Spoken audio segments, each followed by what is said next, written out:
leave real quick, break it. Welcome back to Tomb of Fate. This is session 48 entitled Oldstones. Um, yeah, we'll get right into it. This group, we will begin with just a very quick, brief description of your character. We'll go ahead and do Zergo first. So, Cronus, go ahead and tell us about Zergo and just, again, brevity. And then we'll discuss your downtime. All right. Zergo, he is he's I think 6 feet tall, more of a lean build. Wears a tribal get up, looks a little rough around the edges. A very goofy person, and all he tries to do is control his son. Should say his son, Zergo Jr. He fails miserably at it. And other than that, he's just around for a good time. The real character that he is playing Do is. me a favor and mute your Zoom. Oh, Real quick, did just not realize. as a quick note, if you ever need Zoom to not have someone coming through it, if you go down to the audio and leave the audio, you do not have to worry about anybody else's failures. Just as a heads up. But yeah, the real character that he's playing is not even really technically his character. It's his summon, adorable Sphinx of Wonder named Zergo Jr. For downtime, Zergo, it looks as though you didn't spend any points for King Eversoul's Wrath. So since we're not going to try and retcon backwards, just go ahead and gain 900 experience. All right. 3 points is what you'll have at the beginning of the docket here, and it looks as though the last things that you were doing was the stepwell. You were trying to entreat with the giants. Do you wish to continue doing that, or do you want to? Yes, I do. So then go ahead and roll me three persuasion rolls. And also keep in mind, due to the bones of Gavriel at the Manor Fort, all charisma-based checks that are used for downtime activities have a +5 bonus. All right. You said persuasion, right? Mm-hmm. I just need three All of them. right. And then we'll just note the DC is going to be 5 lower. So 10's a success. 11's a success. 5 is a 9, so not a success. So you'll have 1 failure and 2 successes. Stepwell. Right, use Zergo Jr.'s little lucky thing. You could. Do you want to make it Sure. a success? Yeah, I I'll don't make it know a what it success. was. I forget what it is. It's a +2. Yeah, that makes sense. So probably like, having conversations with the fisherman giant, and like he does something adorable and manages to catch like a fish out of the small little streams in the stepwell. It causes him to laugh quite boisterously, and Zergo's like sweat drop.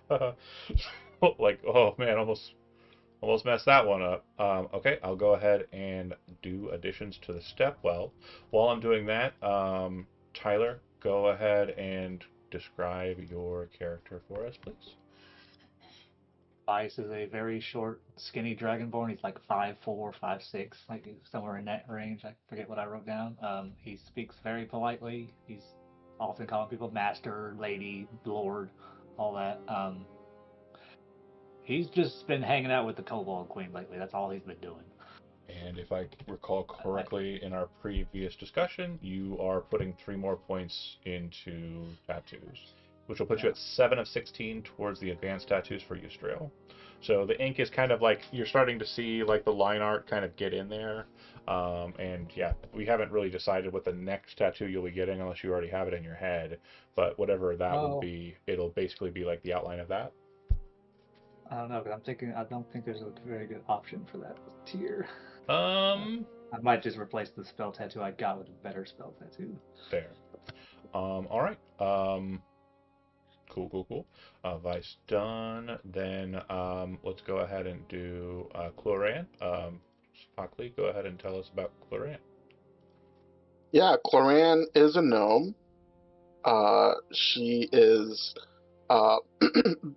not built like a warrior or, she just is very much has the look of a regular gnome lady. She's got a kind of like regular traveling garb.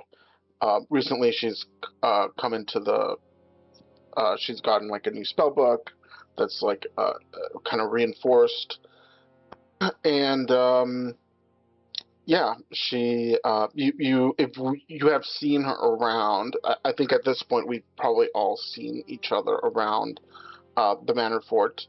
You would know that she's like a wizard type of, caster, um, and an abjurer, um, specifically. And very bookish, definitely. If I recall correctly, during the set piece, Cloran basically got access to the third shelf with Benson, and you put Hmm. 2 more points into your study of the remains of the Angel Gabriel, which are located Hmm. inside the spot. You have 3 more points that are going to be in account here. Do you want to just continue your study of those bones, or put it towards something else? Um, yeah, let's do that. Okay. That'll put you at a total of 8 of 16, so you're halfway there. Whoa, living on a prayer. Quite fortuitous regarding the angel remains. Perfect. Got that done. Then, last but certainly not least, and who we're using as the mascot for this group. I just really like Hilda. It's fine. I made her up. Kimmy has brought her to life, and has definitely reinvented her in this format. Kimmy, if you would so kindly please tell us about Hilda. Sure. She's a 4'1" dwarf. Um, she came into this very shiny, and now there's more dents, there's more dirt. She's a little bit more battle hardened. Um, she really likes to go out there and fight. So she spends a lot of her time at the watch. But if she hears, someone needs to go out, she's definitely, you need to leave? You need to leave the fort? Okay, I'm going. Um, She's up for adventure. the scenario, as I understand it, is you finished your full access to the Manor Fort, so you are actually like a member of the Manor Fort's watch, um, probably of a sergeant or like classification that's kind of capable of leading others. And you have 3 more points. The next downtime activity access for the Manor Fort is 30 points long. So if you want to get started on that, you can. That's up to you. Or if you have something else in mind that you'd like to spend your points on. I forgot what the other thing I was considering. Let me take a Was it look here. upgrading my equipment? Well, if your equipment's already No, I don't remember what it was, John. I just want to keep on the Manor Fort. I feel Manor like that's what Fort Hilda would want. Wash sounds. It might have been It might have Benson. been Bunder. It might have been Bunder. Oh, Bunder. Sorry, Bunder. My brain did a dumb. Bunder, she's The already got upgrader. 4 points with Bunder. It's 8 points to do the next deal, and it doesn't look like you put any points into that, so it's kind of like, whatever. I think you're right to kind of like lean into the Manor Fort. It Mhm. definitely feels like the vibe. Okay, cool. I've got you down. You're obviously not getting any benefits for it this time around because you haven't made it yet. And I'm going to go ahead and take the 1 point you had in the raft and put it towards it just because I think you were saying you were wanting to put it towards the next thing you were doing. We just didn't finalize that. Okay. Rockthar. I think you're the first person to start down this train too, so you're definitely in the lead as far as Manor Forts go. Um, Leon didn't go that far. Leon just stopped at the first one. yeah. Most. Yeah, that's exactly right. Um, so 3 points, and downtime clock will be a total of 4 of 30. Cool. Okay, great. With that said, you are all gathered together by Varn, who's a very large, kind of not quite a hill giant, but not quite a stone giant, just a giant, who is the gardener at the Manor Fort. He has come to the Manor Fort by way of the Stepwell, and anybody who's gone out there, so Zergo, and who is treated with the giants there, understand that they're a raucous bunch that like drinking, eating, etc. But Varn is not like that. Varn has a very massive cow that he has and kind of keeps, near and around him. And he tends to the garden and is very kind of quiet and just very kind of simple. Not like intellectually. I mean, he is a very focused on, I want to garden, I want to eat good food, I would like to drink, but not to excess and partying like the other giants. He's just very cool. He has asked you to go to what are known as Oldstones, and those who are trained in history know more about it than others. But the common understanding is that Oldstones are basically structures that are so old that they date prior to even the Vazriel and even the ancient culture that built the stepwell. They are some society that is so far in the past that weather has absolutely obliterated their structures to the point where you can't tell for certain whether or not there was a structure here or if it's just rocks.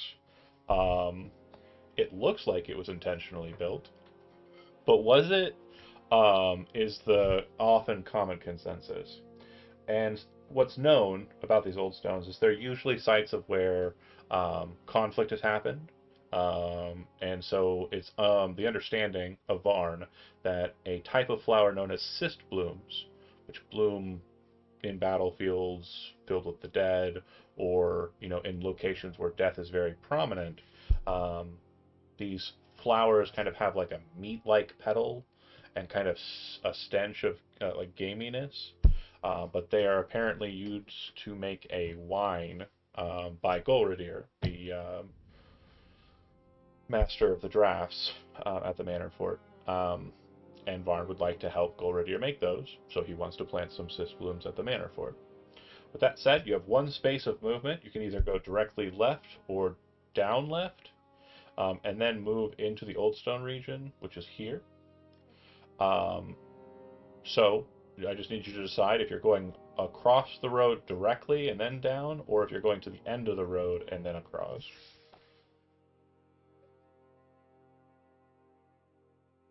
I kind of I'd like the say idea of. down. Yeah, I agree. Okay. I agree with that. Towards the cliff. Is there any fighting from the other two? No. Okay. Somebody, representative of the group, roll a 20-sided dice for random encounter. Not it. Got it. Here comes a 20. Let's go. Please. Damn it. Oh, those are cute. Peaceful They're travel. scaly. Peaceful travel. No problems. You kind of come through the road. You can see that the deepest portion of the forest in the Azumatan region is kind of near to where you're at, but again, definitely would require more exploration. And then moving into the space in question. Seeing it from a distance, you can see that there's kind of a structure up on a hill, and this appears to be the old stone that was mentioned. There are other sections of rock that look like they might have been intentional in their construction, but primarily there is one part that definitely looks like it is for certain a structure of some sort. If you keep to what would be your right and kind of move along this pathway on the right side, you'd be coming up into what looks like a rocky outcropping, but it looks like this path heads directly to this tower-like structure. Well, this kind of remnant of a tower-like structure. If you keep to the left and kind of the low road, you'd be making your way kind of at the base of this hill and making your way kind of not directly to that tower structure as the right path seems to be indicative of. Do you wish to go straight for the tower, or do you wish to kind of keep low to the lower end of the hill and maybe perhaps have some potential for cover as you approach the structure? Again, not knowing what is present or what layers here. Before we get into strategy, John, just Yes. for keeping myself honest, I'm casting mage armor. Okay, I'll have you do that, and then when we get into the thing, I should be able to click your token and add the effect. Okay. And also doing that. Sorry. And Like no most problem. villages, we just assume they did it at the start of the day. Like, okay, we're going out. Also, that'll kick up my abjurers thing. Which so should give you a I'll shot have at that. 11 points of that. Cool. It's like 11 points of it.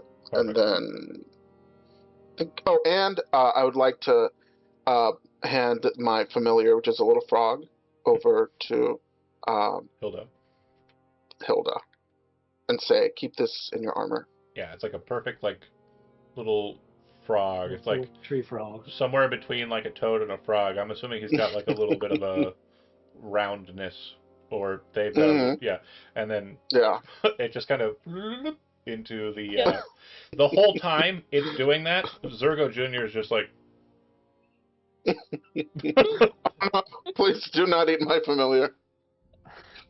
Zergo's got Zergo Jr. by the scruff, like if this is a moment I thought was worthy of Zergo Jr., he would say something of Zergo Jr. talking. He would say something to the effect of, "If no one eat, why so green?" He's so green. Good question. Zergo goes, oh shit. You're right, it's not purple. Purple means poison. Purple does mean poison. Left or right? Basically up the hill and kind of directly towards the tower structure, or on the bottom of the hill, trying to kind of remain in possible stealth. I say the low road. Low road. Yeah, I say low road as We're well. looking for flora and flowers, so down the hill and around would probably be the way to look. This is like the trouble. What if we find trouble? There's a weird tower here. Okay, I'm gonna move you to the map, and I'm gonna change the music slightly. Okay, so as you come out onto this road structure, you can see that the road itself does look like, even though it is quite a bit old, it looks as though it has intention.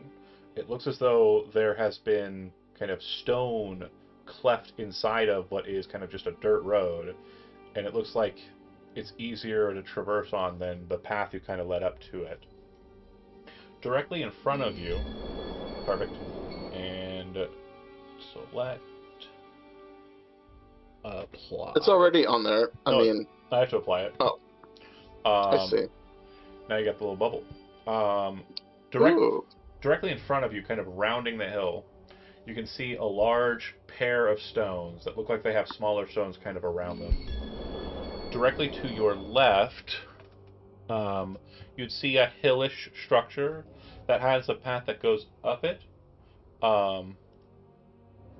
It does look like there is a lot of kind of flora kind of up on that hill to your left. To your kind of in between the left and directly in front of you, it does look like a small stream kind of moves away from this pond structure you see here. And the thing that you notice the most is that the air is kind of crisp. It's a cold region, Sunsend. But I'd say it's probably like, manageable, 40s, 50s, right? It does look like the water itself has a bit of steam rising from it. Up to the north, this is the hill area I mentioned that you did not go, and this is the tower structure I mentioned. I'd like for everybody to make a perception check. Could you put my character on the map, please? He's right there. That's him right there. This is the guy. Oh, I was on top of him. Okay. My bad. I love how you were referring to the familiar. Perception checks. Looks like we've got some numbers being thrown. Cloran and Zergo, the two of you notice that there does appear to be movement inside of this loose outcropping of stones that looks like it might have been a tower at some point. As you kind of focus in a bit more, before you kind of round that little hill end here, you're just kind of looking over like that outcropping there. It does look like these are hobgoblins. Probably a small contingent of 3 or 4 of them. Looks like we've got hobgoblins running around. Doesn't seem like anything we wouldn't be able to take care of. Yeah, and like I said, it does look as though at the kind of crossroads, kind of around the water area. There might be some flora. It looks for certain there's some flora up on this hill structure, and kind of sweeping throughout these kind of rolling grassy hills. John, I have nature trained. Will that give me any benefit in searching? Yeah, so when you move over to a specific location, Mhm. I'll have you roll to see if you can kind of harvest what's present, and that's absolutely what that would be. Okay. So do you want to Yeah, so go? let's go together to the crossroad first, I guess. Okay. So yeah, you can see that this kind of rocky shore area of the little lake, it does appear that you're able to kind of find spaces where no stealth checks are needed, but you're able to kind of keep them in sight but stay out of sight yourself. It looks as though there's a small meandering stream that heads south from here that actually goes inside of the stone and kind of moves through it. Hmm. And you're able to denote too that this appears to be not just a small little body of water, it appears to be a spring, like a hot spring. We learned a session or two ago that Mount Azumatin is volcanic, so obviously this being relatively close, the presumption is that that's why that's the case. Go ahead and make a nature roll.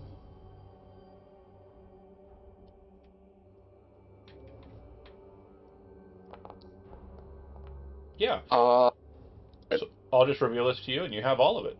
So there are a bunch of kind of flowering mushrooms called bullywug trumpets that are kind of all present throughout the stone in on this path. There are also a few chimeras main mushrooms, but the one thing that stands out to you, kind of set on like right about here-ish on this rock, is a cyst bloom. Mission accomplished. okay. Do you guys mind if I just take everything out of this pile? Go for it. Okay.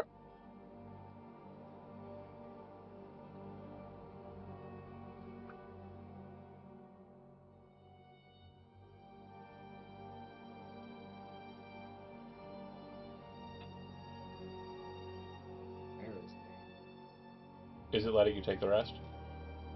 No, it's giving me little error, Hold on. little errors. 14.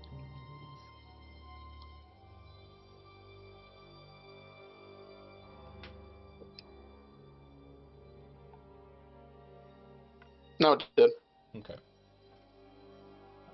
Cool. Yeah, you managed to snatch them all up, kind of moving around these spaces. Vice, as Cloran's kind of like going through and kind of just picking these items, keep an eye on those hobgoblins. And you would notice that coming down from this ridge here are a pair of hobgoblins. Oh, Lord.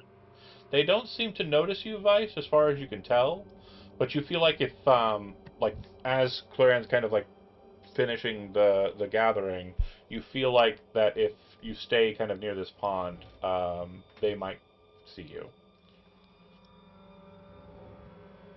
Old Lorraine head around the corner to the stream. Okay. So I'd like for you all. He's gonna motion to Oh. Hilda to point north. I'd like for you all, if you'd like to kind of remain hidden, go ahead and make stealth checks. And because you have Vice, and I think Zergo's also trained, but if you do not have stealth trained, you'll be adding half their proficiency rounded up. So I think that's 2 now, right, Vice? Yes. Yeah. So you'll add 2 to your stealth checks, and when you kind of hit the stealth check, you should be able to add the modifier in there.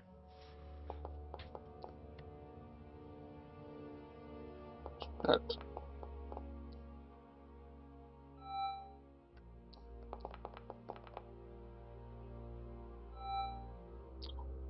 I think my shoes are like full of mud. Yeah, yeah. And you're leaving kind of I grabbed you and she shouted like, "Ah!" leaving kind of a bit of a trail there. Yeah, absolutely. Yeah. So as they kind of are moving up, Vice, you notice that they kind of like appear to be kind of like preparing to like remove their armor, and then one of them kind of looks over and they kind of stop, and they look at each other, and then they kind of just go back up the hill.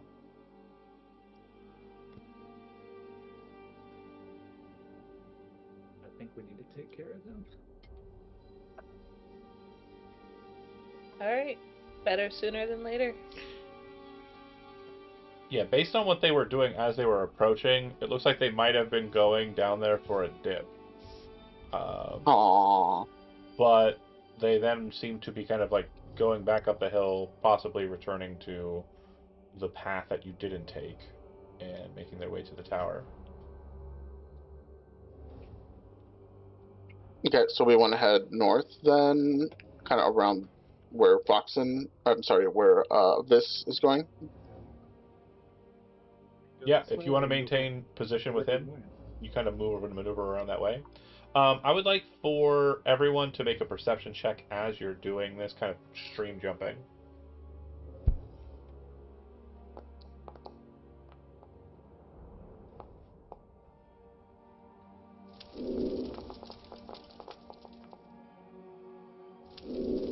Man, Zergo's killing it. Okay, so Cloran and Zergo, again, the two of you are very perceptive today, rolling within, one or two of each other. You kind of, as you're crossing, you're cautiously like looking around, and both of you kind of look south, and at the same time spot what appears to be like a humanoid shape, but much larger than a humanoid, seated underneath this bridge to the south. And as you focus in on it enough, the light catches it enough for you to be able to tell that there's a troll sitting there and appears to be breaking open plate armor and eating flesh. And the more and more you kind of focus in on it, you realize he has a hobgoblin, and he's eating a hobgoblin. Okay. Hey guys, trust me on this one. I'm gonna send the goblin. Is there more food up there? What if we show him where the food is? From what I know about trolls, I don't think they solely eat hobgoblins.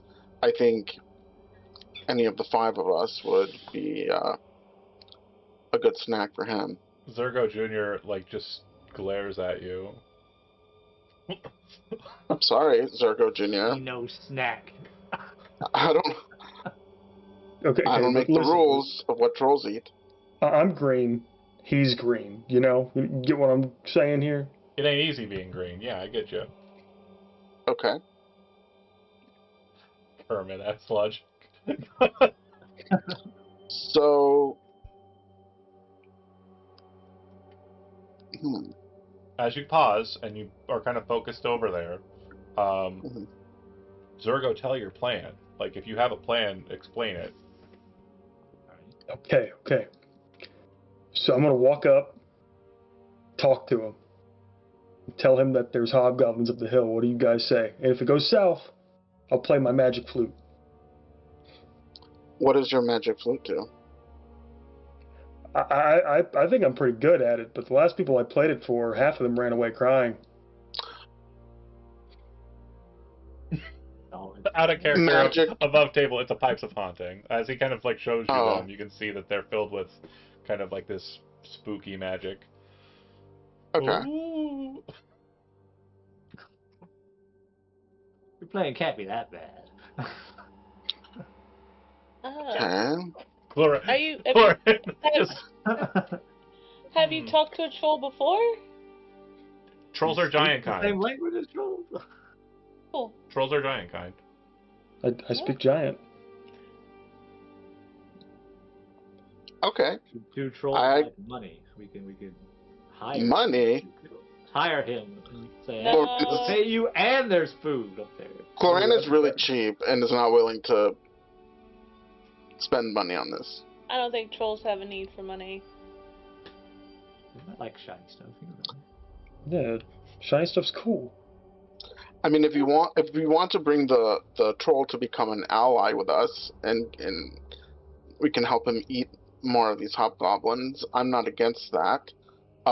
If it begins to attack you, though, I'm definitely firing a cantrip at it or whatever. Okay. So as you approach, you would see that this bridge that it's kind of underneath is about 20 feet high. So, like, you can understand like the nature of the topography here. He's kind of seated in the water in shadow, and by the point you're kind of getting up to him, he's kind of breaking open the breastplate, throwing the metal pieces across the way from him, and just like just tearing into the hobgoblin's torso. He kind of stops with the hobgoblin in his mouth like a hamburger and kind of looks over at you. Doesn't say anything yet.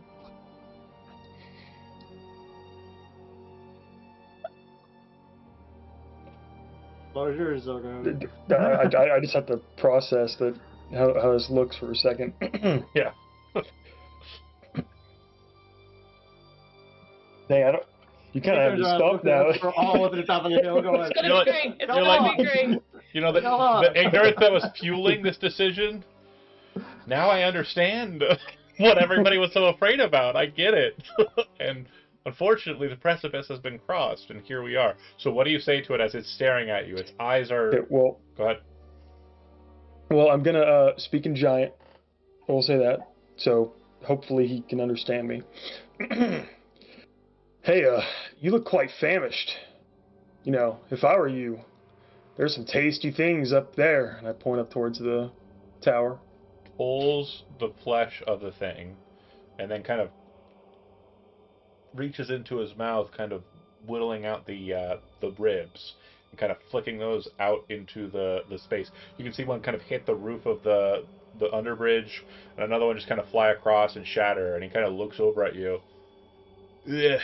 Yeah, I know they're up there. What? Of course I know they're up there. Who the hell are you?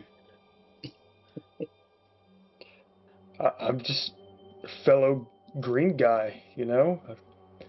And I I'd don't- like to see us succeed. I don't think the logic of just a person's skin tone being a friendship foundational basis is really strong. No, we're talking the same language. That's a good start. Yeah. I don't want to eat you as much now. I've never really... Well, that's not true.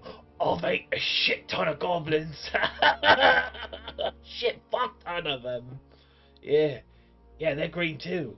And he bites into the orange flesh of the hobgoblin. But, well, I know they're up there, and they know I'm down here. Me and my mate. They don't fuck with us, and we don't fuck with them. But anybody stupid enough to... Well, okay, fine. Why don't you knock that camera over, Shimby? Yeah, cool. Thanks. That's great. Yeah, you're so cute. Not. Asshole. I'm gonna look back. I can't... Guys, he just called me cute. You cute asshole. The key phrase was like me and my mate, and then like what was actually registered was like he called me cute. Sure, why not? Oh god. He'll say to you, listen, I don't like them. They work for some weird woman with, like, crazy weirdos walking around with her and whatnot. I'm not a fan. So if you want to deal with them, fine. But why are you talking to me? See if you wanted to, you know, work with us to deal with them. You could live in their tower. What's cooler than a bridge? I've A tower. already been up there, to be honest, and I don't even know how to get in, and even if I did, I wouldn't even know how I'd fit, because I'm so big, yeah. You might fit, you're teeny, you're tiny, you're a small little guy. Probably not too much bigger than this guy. Just snapping into the pelvis, just tearing him apart. He starts plucking the greaves off of his legs. Oh yeah, this guy didn't skip leg day. You said you had a mate? Yeah, Where are they? it's none of your business where she is. Now you're getting a little rude there. Kind of gets up and kind of just drops the remains of the hobgoblin, and you can Okay. see that like he's starting to pull what appears to be a weapon. This troll is apparently armed with a no, doesn't have any weapons, just the claws. It kind of stares at you. So go on along and be on your way. I've still got some eating here, and again, you're a little gangly, so not really much meat there. I don't really like chewing into bone. All right. Chloran, Hilda, and Vice, you would notice that the bridge seems to be kind of leading up to what appears to be a cavern. And there are a bunch of mushrooms kind of growing outside on the exterior of this cavern. Up the hill a bit, kind of like here-ish, you can see more blooms and blossoms. Very weird coloration, kind of dark and noticeable flowers, kind of present up on that hill there. But yeah, the troll seems to not have been swayed by Zergo's vibe for you want to go murder the hobgoblins by yourself. So apparently he's afraid of them enough to not, and also aware Yeah, of them. I said with us. You know what? You did say that. I'm gonna have you make a persuasion check, just as a final kind of catch. I think the dice should decide instead of me just saying no. Your pitch wasn't the best, though. Zergo has charisma, but we'll take care of the creepy lady too. I might not. That's fair. More than fair. does lucky work on that or just attack Yeah. rolls? Skill checks, it works for All those. right. Yeah, I'm gonna use lucky on that.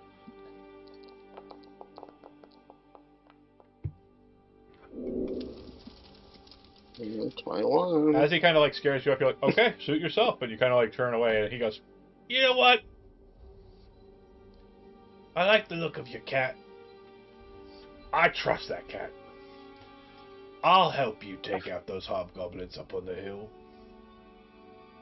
Fair enough. And he'll kind of reach down, pick up a rib, and kind of pluck a bit of hobgoblin material out of his teeth, flick it away, and start trudging, out towards you. Oh, you got friends too. Oh my. And just a troll coming out. It's kind of like, and Zergo. Moran makes eye contact with Hilda, and it's like an oh no kind of eye contact, but doesn't say anything. So Zergo's looking at everyone like a kid that just brought home a stray dog. So here's our new friend. He's very nice. Don't know his name yet, but I trust this guy. Is Bill. And he says that in common. A pleasure to meet you. Based on the ragtag group of you lot, I assume you're not with the purple-hooded folk. I assume that you're probably from that big stone place there in the forest to the east. Yeah. Got a question. A lot of my giant friends went missing when they went that way. I don't know where they've gone. But I used to have a friend, an Etin. It's a giant with two heads. Wedge and Biggs, I think their names were. Do you happen to know what happened to all those giants? I'm gonna look around at the party. Has there been some kind of like giant massacre? No. There's a settlement of okay. giants though that we're aware of. Oh, I thought it was from different giants. Yeah. I've been actually speaking to those giants. They reside very close to the fort. No shit. Well, yeah, I guess I'll help you out with this little bit, and then once that's done, me and me mate will trust you enough to maybe reunite us with them. Yeah, it's the least we can do. Okay, it's a deal. and he'll kind of walk up the hill, but like kind of pass you. And he comes in here and in giant kind of yells into this cavernous structure, Matilda, I'll be back in a bit. Alright, yeah, I'm gonna go fuck up them goblins. What? You gonna do what? You crazy? I got friends, they say they know where Wedge and Biggs is. The fuck you mean? You know I can't leave the cave, I'm pregnant as fuck. Oh, I'll be right back, you just stay my there. heart. And he'll walk back over to your group. Alright then. I'm not very stealthy.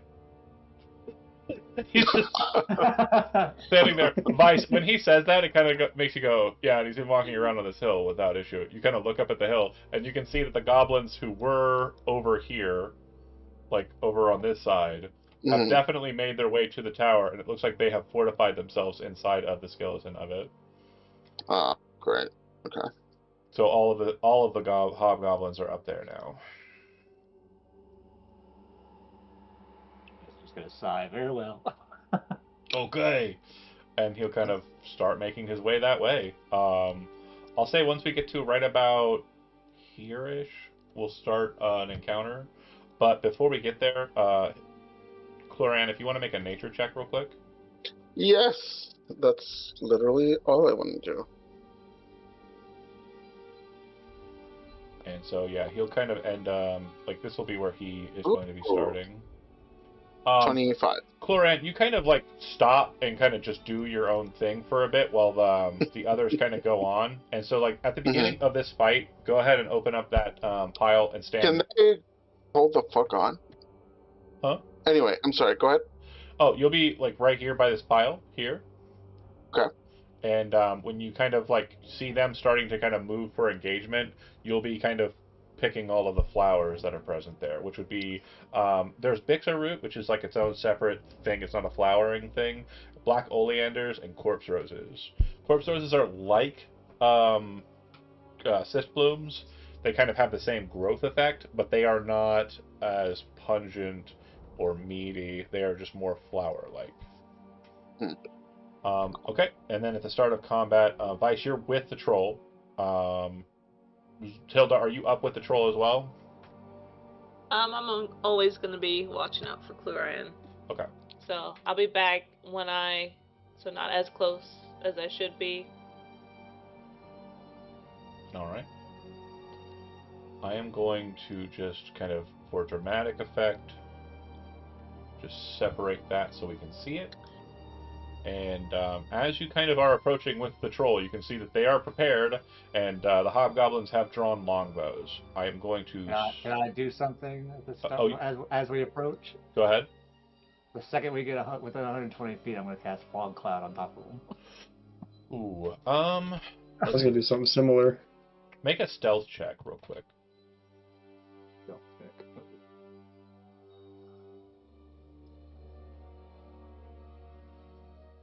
This is going to determine whether you're able to get within kind of like vision line, because you could cast fog cloud at like the side of it, but you're pretty sure you're not going to get like envelop it until you get to a closer point. Okay. You get what I mean? Because you're looking up at it. You know what I mean? So you're not able to see into the center to center it there. So you could like plop it there, but like if you can get to this location where you're at, you feel like you can kind of see enough into it, you can center it. And with that stealth check, I'll let it happen before the encounter. So go ahead and cast your fog cloud.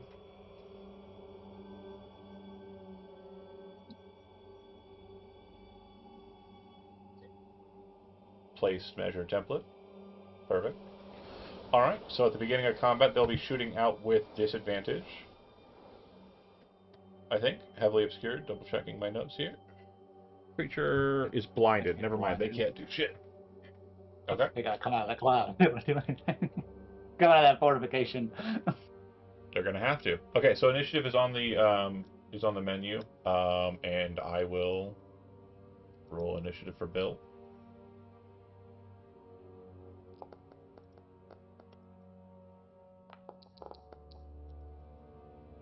I will try to roll initiative for Bill.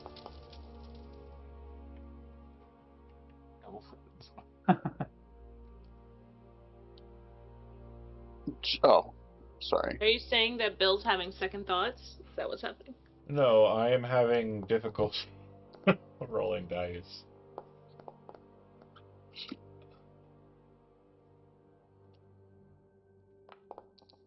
Uh-huh.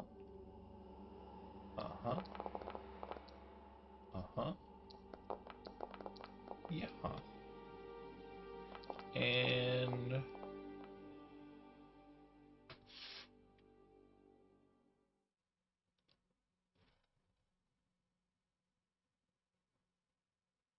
my music will I be will use starting. alert to give Bill 14. Bill is not technically a full-on member of your party, Aw. so I won't. Does it say? It says. What does it say for the wording specifically? That is true.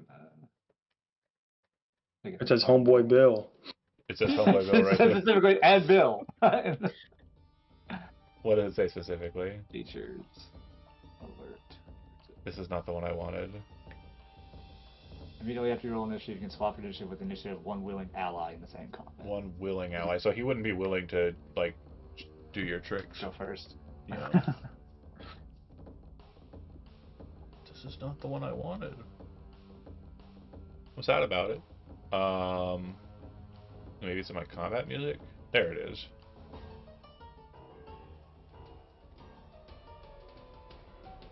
Okay. Begin combat. God, cat. You are being a complete booty today. The Sphinx of Wonder, it just goes after you, so why is it wanting me to roll initiative for him? I accidentally put it in combat state.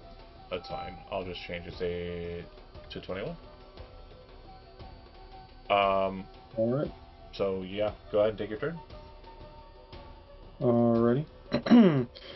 Zergo, seeing this, and not being a man of tactics himself, is actually genuinely impressed. So, what do people do with stuff they're impressed by? They try and copy it. So Zergo's like, oh, I think I can do that too! He's gonna aim his hand, and like start squinting his eyes, and trying to, show you that he's as cool as you are, and he's gonna cast something that he didn't know he could cast, called Hunger of Hadar, in the same place as the Fog Cloud. Okay. No, it's like the same spell, just more tentacles. He thinks it's the same stuff until he hears screaming. And the slurping sound of tentacles. We don't talk about that. Oops, accidentally. Click the place measure There we template go. button. Yeah. Doesn't say you need to see it either. So. Well, this is great. Nice. Whoa! Yeah. So I it's kind of looked at him like, what the fuck was that? tentacles. Can yours do that? No. Tentacles. So Sphere of Darkness. The sphere is also difficult terrain, and sorry, my cat is being insanely difficult right now. Why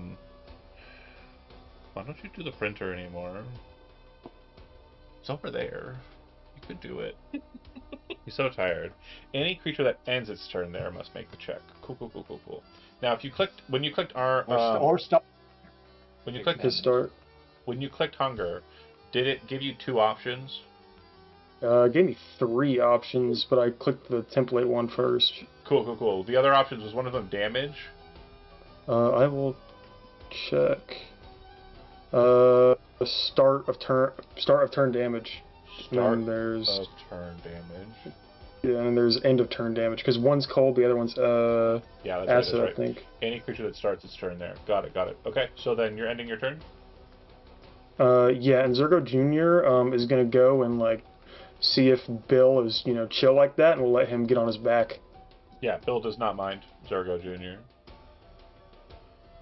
Already Alright. he joined us. He was like, I like your cat. So this character is starting his turn. Any creature that starts its turn takes 2d6. Saving throw for the acid. Got it. So this is this creature here. Go ahead and give me the start of turn damage, please. And if you can, target this guy here. Ping him again. One more time.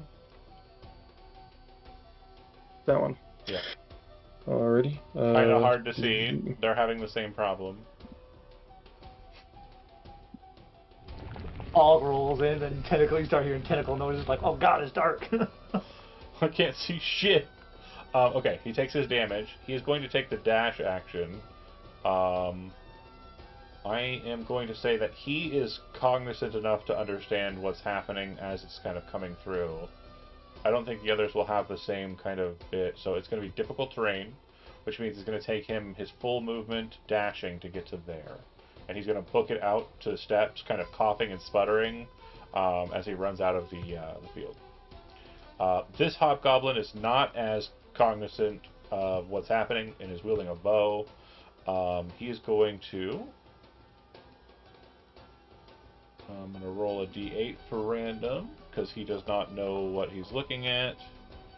1, 2, 3.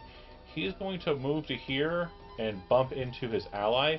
Go ahead and give me the start of damage, and then he's going to make a dex saving throw. DC was... It should be a 15, I believe. Okay. If it's Zergo's, then it's 15. Go ahead and give me no end of damage, as it's not half on. Cool. He avoids the acid and gets to live one more turn. Alright, Vice, you're up.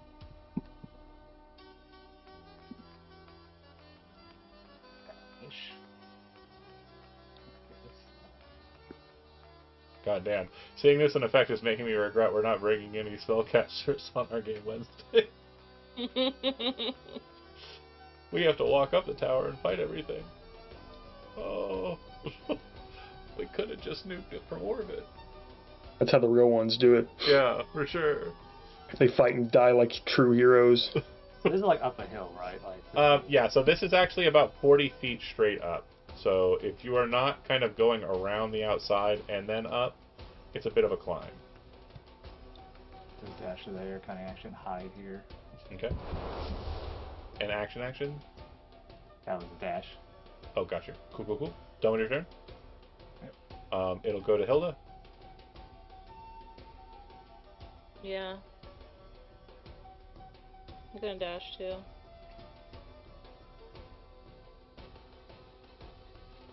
But You can book it. Alright. It'll go to this guy who is not really sure what's going on, and he is going to roll. So, yeah, he literally has no idea what's happening, and to kind of avoid the tentacles, he backs away, and you'd actually hear tumbling and then smashing, and he would fall underneath the space and kind of land like here on the ground. Someone roll me 2d6 because he's kind of falling. It's not a straight shot down, so he's falling about 40 feet, but he's not really falling 40 feet. It's more like 2 intervals of 10. Yeah, that'll be enough to chat him, actually. So Doesn't he have his beginning of turn damage too? Go ahead and roll that for me.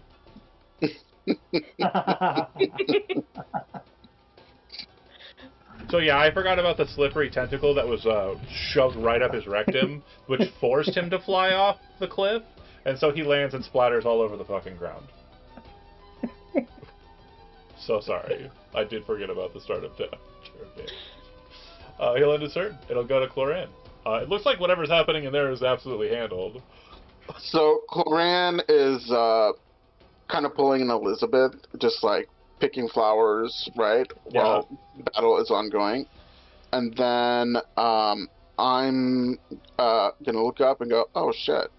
And from 100 feet away, She's the big old dark cloud with tentacles. I see the cloud, I see the tentacles. With my through my familiar, who I've now decided is named Gelato, I'm going to cast resistance on Hilda, and you'll get resistance from Cold damage, it sounds like, if she's going in there. no, she better not be going in there. It's resistance from piercing. Okay, yeah, they're using bows. So let me click it.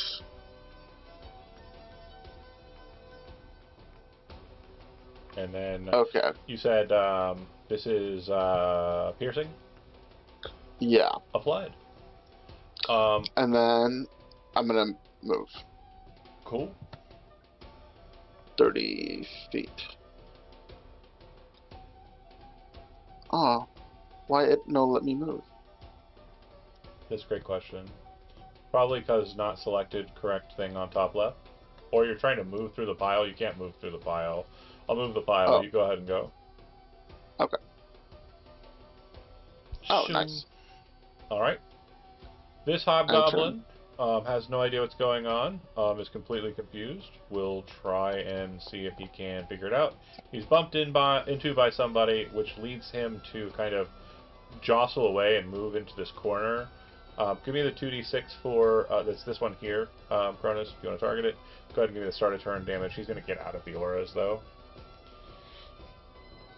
And I don't know. I think you should walk back into it. he'll take the dodge action. As cool an idea as that sounds to him, he's going to pass his turn. Bill's going to be like, what the fuck it? I mean, okay. I guess. And he's going to just giant stride, run his 60 feet, kind of over here. And when he gets there, he kind of looks around the corner and goes, oh, I knew a couple of you'd have gotten out. And he'll end his turn. It'll go to the last hobgoblin in the space, who is also going to be confused.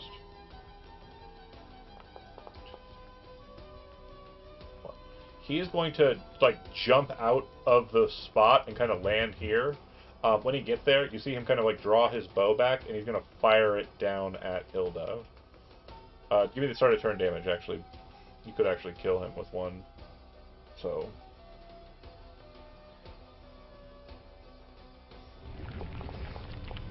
Not with this one, though. 6 is something you roll very commonly on these.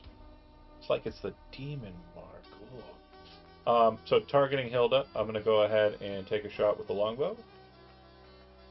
Probably the only attack I'm actually going to get off. I don't think I hit.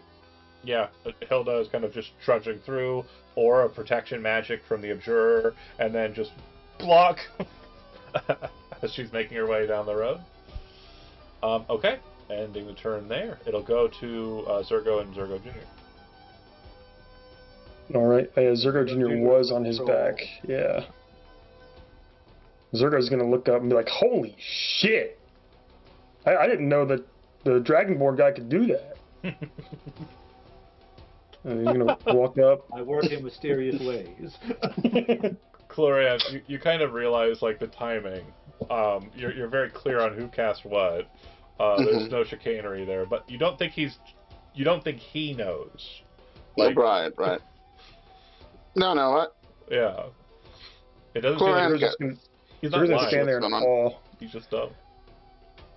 And then I cannot click the cat because the troll. There we go. Did I get it?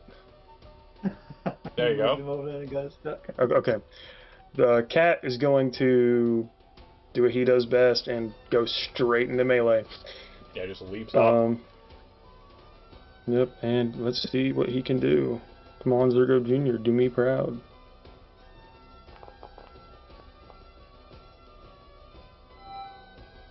That's gonna miss. Yeah, that's pretty rough. Can't believe he would miss. I guarantee you, if it had killed him, Bill would have been like, Jesus Christ!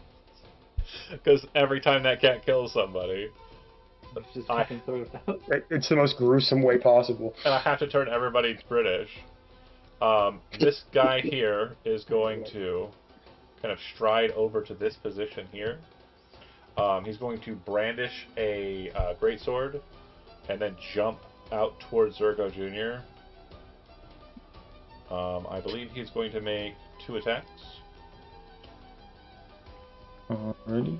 I need to I should have been making that with advantage because I have an adjacent ally, right? Let me double check. Aura of Authority. No, he does not have the Pack Tactics feature. He breaks his weapon. Oh wait, no, sorry. While in a 10-foot emanation originating from the captain, the Hobgoblin and its allies have advantage on attack rolls and saving throws, provided he's not incapacitated. So he does have advantage. Sorry. I'm going to make the attack a second time for the first attack, which will be a hit on the Sphinx unless its AC is higher than 13. Okay. And just a quick note. So I've looked at investment of the Chainmaster.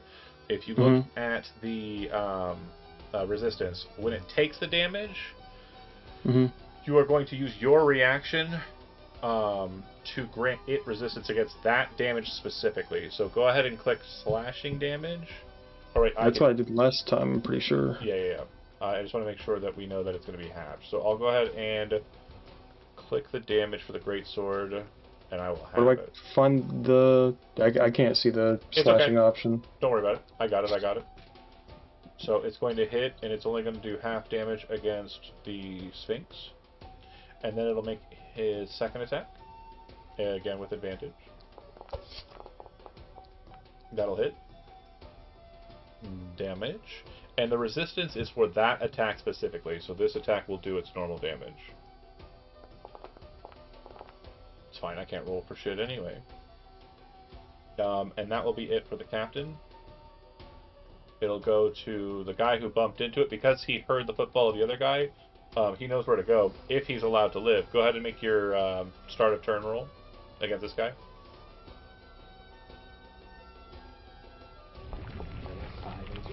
Yeah.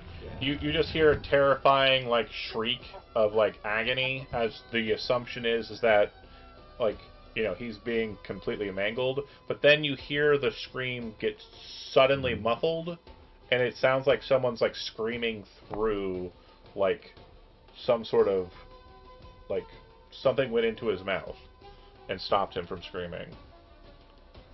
He is dead.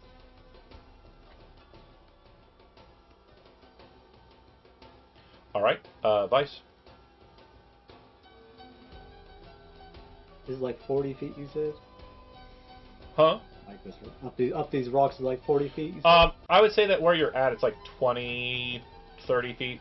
If you're kind of going for these guys, it's like 20. Yeah, I'm going to use my Boots of Stride and just spend 10 feet of movement to jump 30 feet up Okay. onto this rock. Yeah, absolutely. And I will shoot the little guy, I guess. This guy here? Yeah, little one. Mm-hmm. Do not have advantage. I do have advantage. Zargo Jr.'s there. Oh, yeah. No, you don't get advantage. You just can do sneak I attack. Sneak attack. Yeah. I get sneak attack, yeah. That'll hit, though. And then, yeah, don't forget to apply your, I think, 3d6 now sneak attack. No, it's still 2. I'm level 4. Oh! Oh, I didn't know you were level. Multi-class in a ranger. That's awesome. You didn't cast Hunter's Mark? Oh, you're right. I don't need it. Fair enough. Yeah, that arrow goes, like, as that guy's kind of turning and looking like he's going to attack Zergo, he kind of opens his mouth for a battle cry. Before any sound emits out of him, an arrow just goes right through his mouth and the back of his head. Deceased. Alright, that's it. We gotta hop back down. Okay. Hilda? Pops up. Disappears again. Bye. All the fight's happening and you're not even there yet. You're muted also, but I'm gonna fucking kill something. I'm assuming you're gonna take the round the bend here and kind of like pop up to here. Okay, so that's what I was thinking. Like, if I come up, like, this big rock is in my way, right? I can't see these guys. But if you can move through Bill's space, he's allied enough that he'll let you kind of wander through him. So let's see, if you go like here, I'm gonna move your token a little nefarious. That's too much. Yeah, and that's it. Finish the dash. Okay, that would be a dash. dash. Yeah. You wanna do that? Yeah. Okay. Yeah, you hoof it past everybody and kind of just lock in with this captain, who doesn't look like he's very wounded yet. So, who knows? Maybe you'll actually get to fight him. End your turn. Yeah. And then it'll go to Clorin, because who was next was dead. I'm gonna dash. Okay. Kind of I'll like just kind of She's just booking it down the hill. running down the hill. And you kind of Catches up with Zergo. What are we doing? honestly, it's not even like it's kind of like I'm kind of cautiously jogging to like reach Zergo, and more scared of Zergo than of anything else I think happening. since you have like the abjuration like empowered right now, you could say something like more flavorful if you wanted to like make like a force shield like underneath your feet and butt and like jump on it like a sled and just slide down to them. That'd be cool. But yeah, feel free to take liberties with narrative. Absolutely okay with that. But That is very cute. I like that. and then like when you get down to the bottom and make it disappear, you look up at Zergo and kind of like edge away from him a little bit. Yeah. Your tentacle master, um, in another life maybe. Uh, next time, or ending your turn, Clarin, I'll go ahead and click it, and then it'll go Oh, to thank you. the hobgoblin who is hiding in a corner. So he's going to kind of come to a conclusion that he heard his friend and what happened to him. That's still in front of him, and he's in this corner. He's going to use his movement to climb over the rock, which will be 10, 15, and then down will be 20. And then he's going to take the dash action, 10 more feet to get to here, and then we're at 40, 45, 50, 55, 60. So he lost about 15 feet of movement climbing over the wall and dropping down. But yeah, he starts to book it. I'm going to say that none of you really have an opportunity to see that happen. So yeah, because there's a lot in between you and him. Is that fair to say? All right. It'll end his turn. It'll go to Bill. Bill will kind of rush over. Shimby. And kind of enter the same space as Zergo Jr. He'll actually reach out with one of his attacks and grab Zergo Jr. Will Zergo Jr. allow it? He doesn't see why he wouldn't trust him. I mean, he let him ride on his back. So yeah, go ahead and move Zergo Jr. like, I'll grab it. He'll move Zergo Jr. behind him, and then kind of he like comes in, grabs Zergo Jr. and pulls him away from the attackers. Then he kind of like, after letting Zergo Jr. go, just kind of swipes with his offhand, and he's going to attack the captain.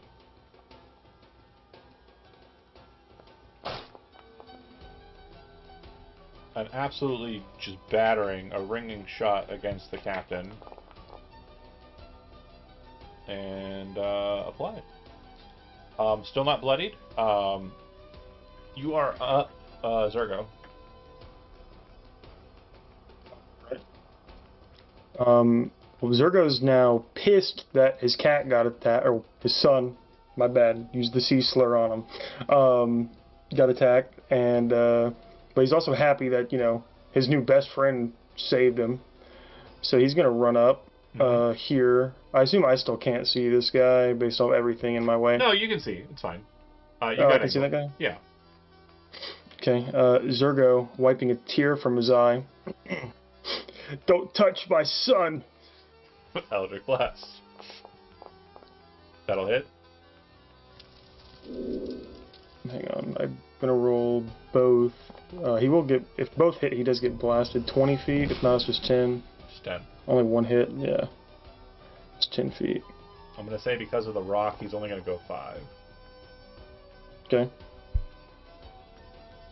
But he will 14 take damage. 14 damage. And when he hits against the wall, he kind of spits blood out and kind of like, ugh! And then that is it. Right? Yeah, I'm not gonna command the cat with my bonus action to move. He's gonna sit there and take a breather for a second. There you go. The captain will kind of like slamming back against it, look at the situation. He's going to hop up onto the rock, and he is going to kind of see the situation as pretty much lost. He looks into the midst. He's very confused. He is going to take the dodge action and kind of hold there, hoping he can kind of get some distance on you without having to like get some, you know, swings from you to measure if he can kind of get away from this, because he knows he can't outrun you. So dodge action. Place, you're up.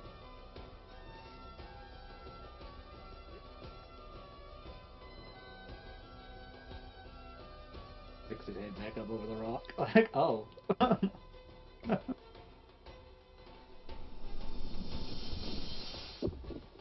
Yeah, he kind of lines himself up for a perfect shot, so the advantage disadvantage will negate each other, so just normal. Blocks with the shield and kind of goes, ha! And seems to be kind of like thinking he can probably get away with this. End your turn. If you got anything else. I'm gonna drop concentration on fog cloud, but I'm not sure how to do that. Hold on. Blinded yourself. Go ahead and you should be able to right-click your token, and then click on the little shiny man, and then click on the little brain with the wheel on it. Oh, it's so tiny. I got it. All right. End your turn, and Hilda, you're up. My in-turn button disappeared. Hold on. I got you. Is this difficult terrain? How? 5, much 10, 15. If you want to get right here, it'd be 15 feet of movement. Okay.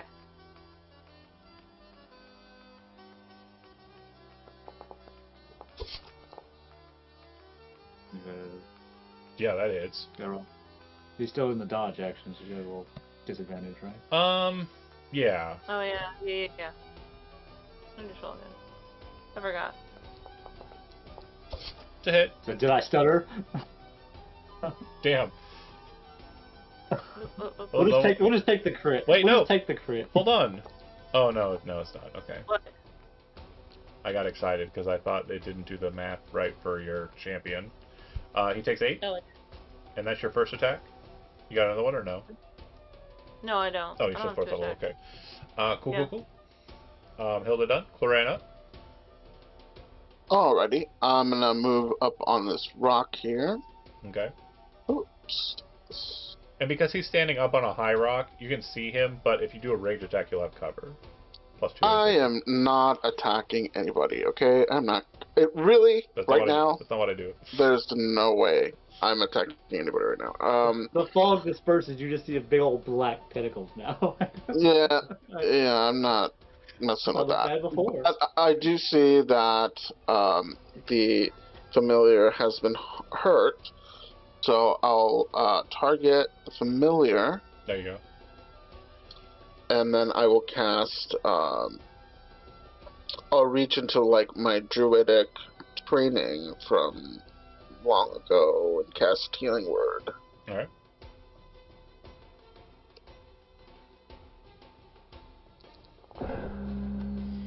That's 7 back, Perfect. and that's my turn. Zergo, that's a very clear sign that happened. Very cool. He's gonna look at you with a very crooked smile, not like an upset smile, but like he's smiling like joyfully and doesn't know how to control it. Like Thumbs up. overjoyed and like, oh, thank you, my son. This hobgoblin's just trying to get out of here. He's already done with this nonsense. That would be this guy over here running, and it'll go to Bill. Bill will. It's a very crowded lane here. I mean, he can get to here. Now, as he's kind of walking, you see him kind of step on this hobgoblin and kind of crunch it underfoot. And he kind of moves over to attack. He'll do so twice. Against the... Oh, sorry, it should have been with disadvantage. Still miss it. Wait. No, it doesn't. Hold on. So, I'll roll into the normal one. That's a miss. Okay. And then disadvantage on the second attack. That'll miss. Okay. Bill is done. It'll go to Zergos. Alright. I'm gonna move up to here. Can I see him, or is Bill just too big? Bill is big, but he's kind of, not wide enough to block off a full 10-foot by 10-foot cubic square. So yeah, you can target him. That's fine. Okay. Yeah, I'm going to try and pop him again. That'll hit.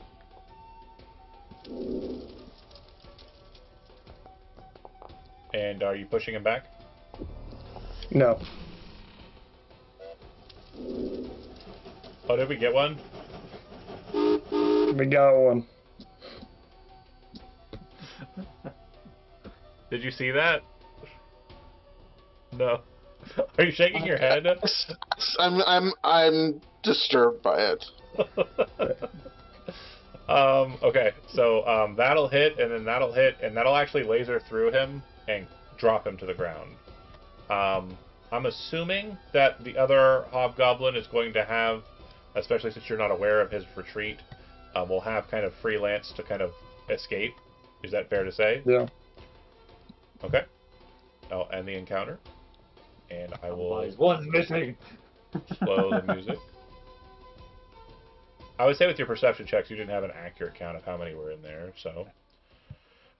There's definitely blood that kind of tracks out that way. If you genuinely wanted to track it, you could. All you have to do to get rid of the aura effect there, Cronus, is right-click your token, get rid of concentration, and it should actually pop the template off there.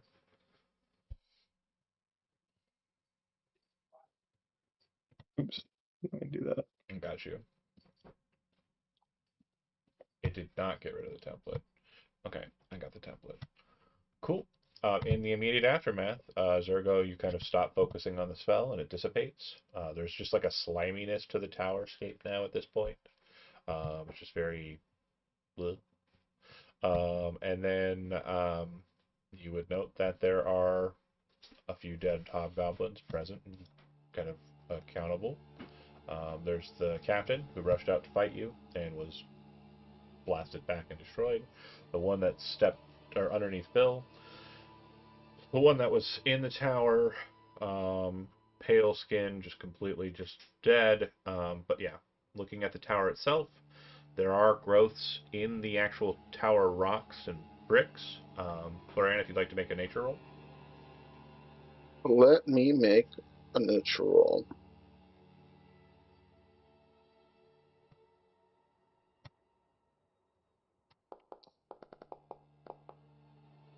Not as good. 14. Sufficient, though. DCs on these are pretty low, so yeah, you're doing better than others would, which is good. You would see that there are Aegon primroses and Besai mushrooms inside of the walls of this place. You're able to kind of go through and collect those. Hilda, you kind of move into the tower to check it, and you would see that there does appear to be a trap door. The trap door in question looks like it has had all sorts of like damage like put to it, like someone has been trying to kind of get into the trap door. It looks like claw marks. It looks like crowbar like marks, but nothing has seemed to kind of push it open. And you'd see Bill kind of outside kind of look at you, and he's like, "Yeah, I told you. They haven't even gone in there either. Nobody has. It's been sealed for generations."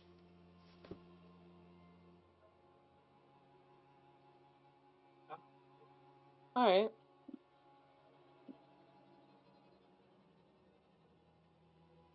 Is this like something I can start? Is there anything on the floor? Any designs or anything on the floor? Well, there's a nature to the stonework. Go ahead and give me a history check. And you would have. Do you have history trained or no? No. So you'll actually add your proficiency bonus twice to it because of stone cunning. So just roll a history check, and we'll be adding +4 to it.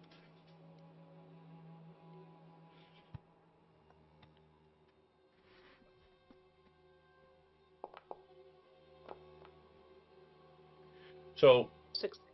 with a 16, as a dwarf, you would understand that the structure in question has been magically sealed. And what you would understand is that these are called dwarvish doors, and only like clerics or wizards or people with arcane power can make their way through a dwarvish door, and they do so by leaving their arcane mark on that space. It would require the spell Prestidigitation to be able to get through, or brute force, which hasn't worked out for others. Yeah. I would have shared that with the group. John, can you help me stop concentration? Doesn't I don't know if it matters, but I don't know how to stop.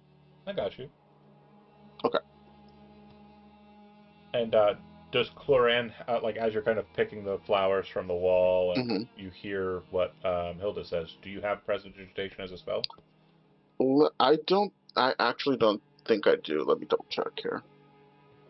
Can warlocks learn that? Because if so, I could use my dark shard amulet. I don't I don't know. have that. Okay, no press for you. Prestidigitation. I mean, brute force also opens it. We have a troll. 2024. I've tried. I've definitely tried. I can't get a grip on it. Prestidigitation is a warlock spell. Okay. Let me see how that dark shard amulet works. It's been a minute. You just make an intelligence arcana check DC 10, but if you want, you can try and get help with that. And if someone who's trained in arcana is present, they can allow you to roll with advantage. Yeah, I would help for sure. All right. And the nature of this Dark Shard amulet is basically it's a conduit to raw, like, eldritch winds. And you kind of coach him through it. And he kind of, and then goes through the gestures of prestidigitation and then places his own personal arcane mark on the platform. The second he does, it kind of appears for a second in kind of like a bright purplish color and then fades into the stone, and the trapdoor will drop and open. There is a ladder that seems to descend down. For those of you who have dark vision, you can see that it's probably about 60 feet or just over 60 feet because you're not able to make out what's at the base of this space. Who would like to descend down first? While they're doing all that, Vice is checking the bodies for anything valuable. No. Yeah, it's all like their weaponry is just short of standard condition. Looks like it's well used. And the one that Bill had stepped on, you can see that Bill kind of turned around and kind of grabbed him up, a little bit peckish due to the running and the fighting. Has kind of taken to devouring the hobgoblin. Hmm. So I can't see the bottom with 120 dark vision? Yeah, you can see the bottom. It looks like there's a bunch of clutter down there, like a bunch of junk. Guys, trust me, there is a lot of good stuff down there. Vice will volunteer to go first. Like, I swear, if there's another acid cube down here. Okay, I'm gonna go ahead and place you all in that location. Obviously, we'll do it in We're gonna thank Bill before we go down. Yeah, I'm gonna ask Bill to keep watch and holler if any more come back. Yeah, absolutely. I'll wait here. If I'm not up here when you get back, you know the bridge? Just up from there a ways, there's a cave. You saw me go there. I'll be over there. Okay. All right. So placing. Boop, boop, boop, boop, boop, and pow and kablowy. Snap.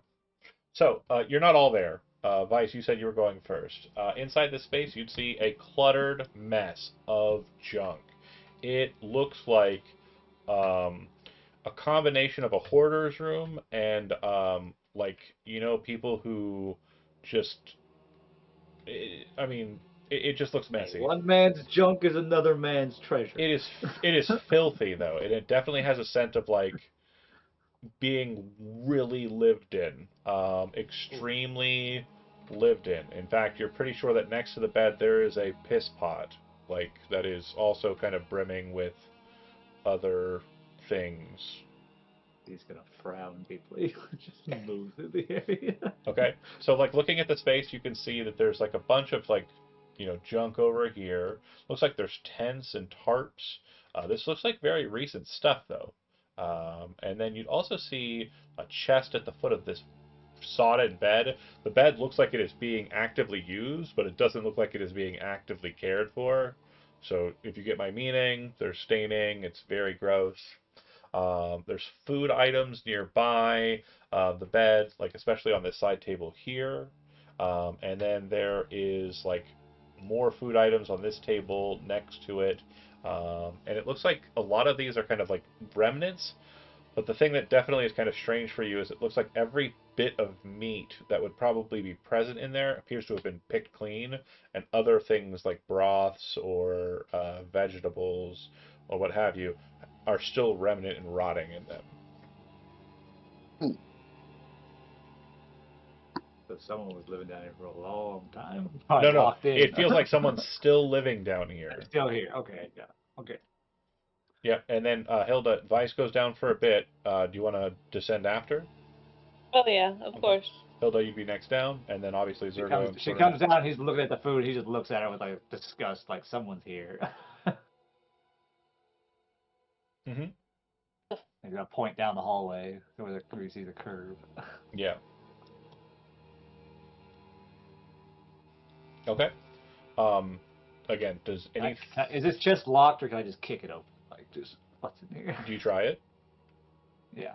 Yeah, it's got this very weird, like, just gross sludge on it, and you kind of like pop it open, and inside it just looks like, kind of dark. You can't really see anything inside of it. You kind of lean over to check it. No. Like to see what's inside it. Do you check to see what's inside of it? It's his shit. It's his shit, isn't it? The fucking poop bucket. Do you look inside to see what it is? I look inside it. Yeah. The top of the treasure chest slams down onto your back with teeth, and I'll be making an attack with my mimic against you. Classic. I knew it. Also, you just got free run, bitch. Oh. Oh. Don't talk me into looking at it. I said no, and they're like, "Are you sure you want to do want to look at it?" You could have kept saying and no. you missed. Okay, so you very quickly not back. You very quickly just like snap back and it just slams shut. After slamming shut, you see like it kind of open its mouth and the tongue kind of flare out. Do you try and keep your distance from it? He does, but he's gonna be talking. No. Well, yeah, it's like flaring its tongue, like trying to kind of reach for something. It hits the pot nearby and kind of like knocks it a bit, and you see it kind of slip into there. When it touches the mushroom and like weird material, like the vegetable material, it like snaps its tongue back in and slams its lid back closed. Like, ew.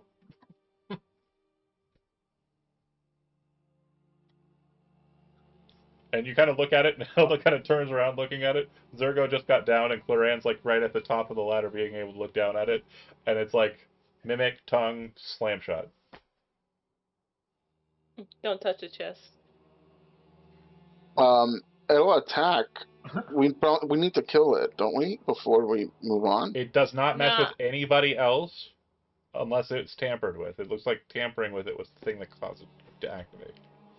You can definitely murder it if you want to, though. I was gonna grab another plate of the food and throw it at it. The nasty food, like the vegetable. Yeah, when it hits it, you'd actually see like the base of the chest kind of like shuffle back and slam into the bed and kind of create this creaking sound like as it kind of slams into it, and it's almost like it's trying to shuffle itself underneath the bed, and it kind of dips its like lid, like it's like hiding its head. John, why are you making it into like a little dog? It is a little dog. It's a mimic. I told it no. Bad mimic. Trying to fight me. God. Okay, it's conditionally scared and definitely not wanting to engage with you unless you are meat in its mouth. Literally, like Vice had to put his whole ass head inside of it for it to attack. Oh, there's a bend in the hallway down there. Mm-hmm. We should keep exploring. We should be cautious. Vis thinks there's someone living down here. And nobody wants to search the mess, right? Zergo would be just randomly grabbing stuff and putting it in his pockets. You could Is there anything just start just random stuff. Just add the word junk, and just put like however many pounds you think Zergo would stop at. It's not worth anything, but for flavor.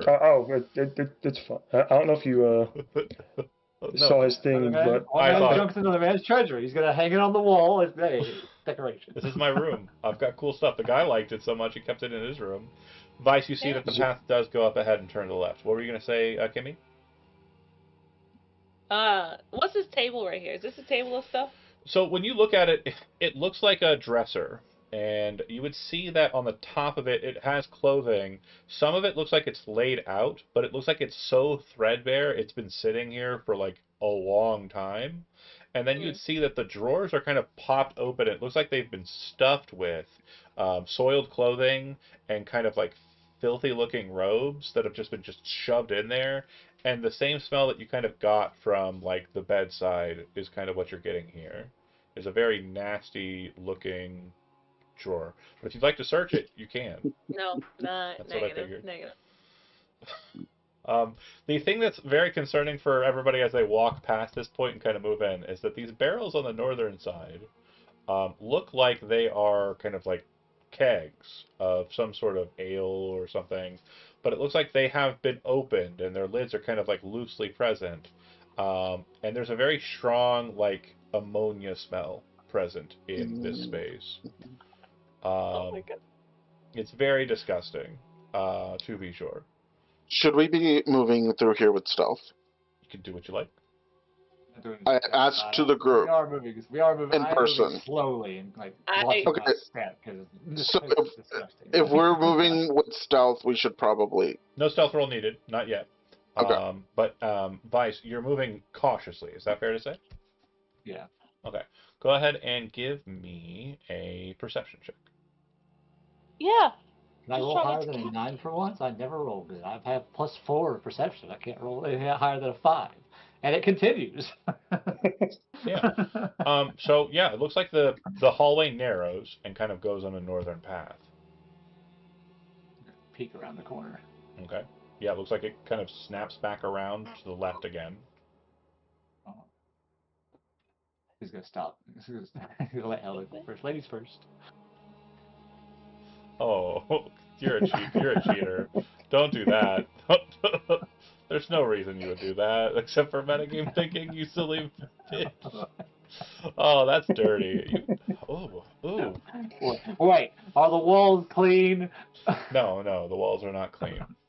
Okay. All right, pause for a second. 1 second here. My cat You're is lucky I wasn't paying attention because my cat was trying to murder himself with my blanket. a typical cat maneuver. Okay, hold on a second here.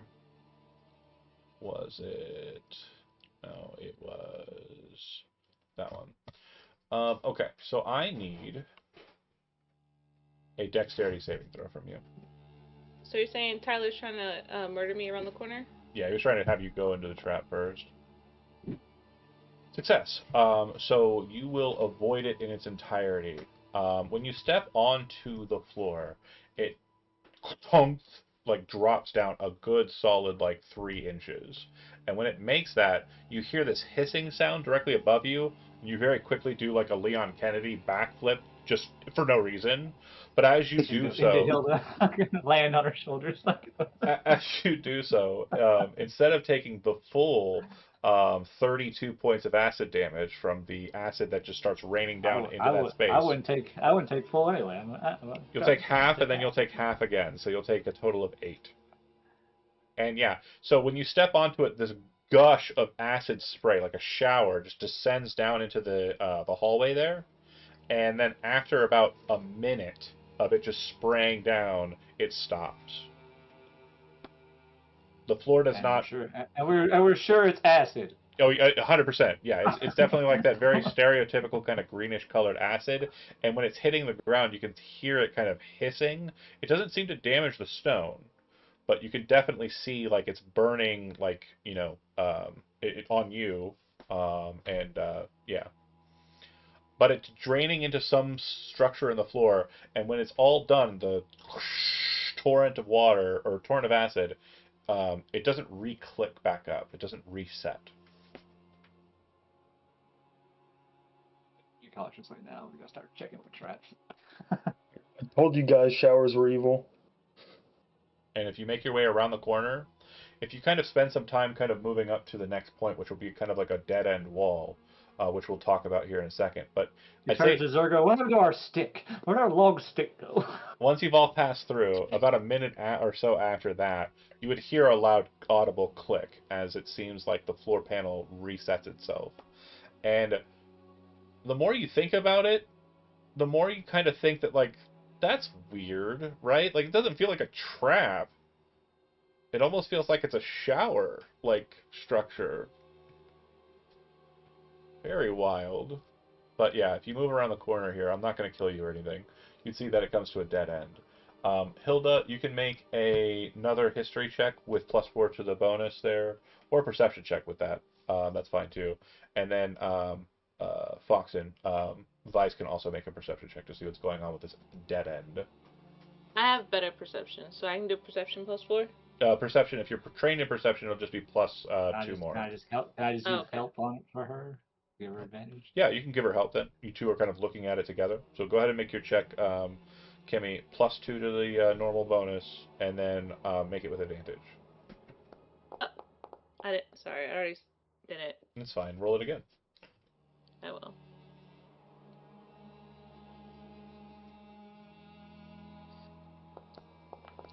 Sufficient.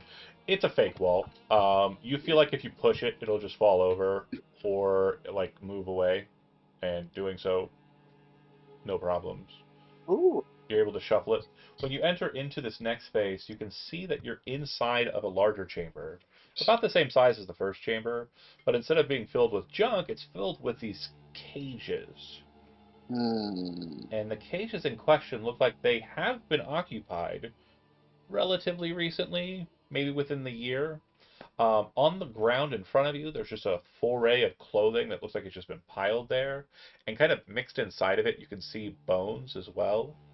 The odd thing about the bones, Vice and Cloran, that you notice is it looks like they've been well chewed upon. And you're pretty sure, like, based on the tooth marks and just the grind of it, looks like Mimic might have had. So there's a mimic in there. There's a trigger that will cause an acid bath. Or can I do a history check? Or mimic's weak to acid. Well, I mean, yes and no, but yes. But yeah, it seems that this space is kind a of security feature to keep them in. Don, Yeah, go ahead. from where I've just moved Yep. to, I can see I'm aware. a token. We'll cover that in a second. I was going to Okay. say that the space is very well kind of like structured, and you can see that there are clothing pieces, like remnants of people's gear, and you can see a mostly naked dwarf inside of this kennel here. He does not seem to notice you. He does not seem to acknowledge you. He seems to have his eyes open, but he's very just catatonic in this current state. Oh God. Dwarf? Mm-hmm. A dwarf. Can I just already just open the cage? Yeah. Yeah, well, you walk over to the cage, and unfortunately, that's not how it works.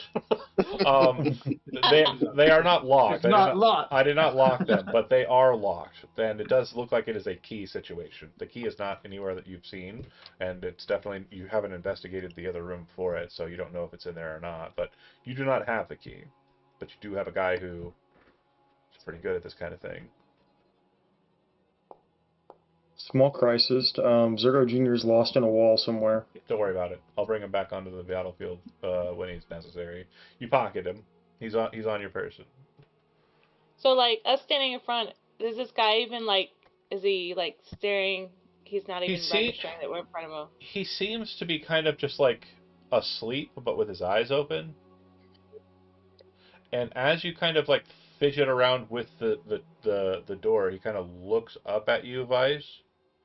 And just as you pick the lock clean and kind of, like, hear that satisfying click, and then the slight of the metal on metal, he kind of, oh, who are you? Well, Huh? we're from the neighboring town. We're just here to pick flowers, but Town? what are you doing down here? Yeah. Town? What? Uh, I, I was in a town, Hilltown, Hillton, and I was sleeping at an inn, and then I was down here. What day is it? And you have no idea what day it is. There's no calendar tracking. And so he's not able to kind of like in this next kind of beat. It's just like a static trying to figure out when is when, and he's like, I don't know how long I've been down here, and he kind of slowly gets up and will kind of reach out like he needs help to get out. I was just gonna offer him a hand. And you would see that he has tattoos on his forearms that are similar to markings that are on Dargor's crown and Dadgar's kind of artifice. It appears to be the hammer and raven iconography that you've seen on a couple of dwarves so far. And we know the clan name, right? So I can ask him if he's from. There is no clan. It's called the House of Hammer and Oh, Raven. the house.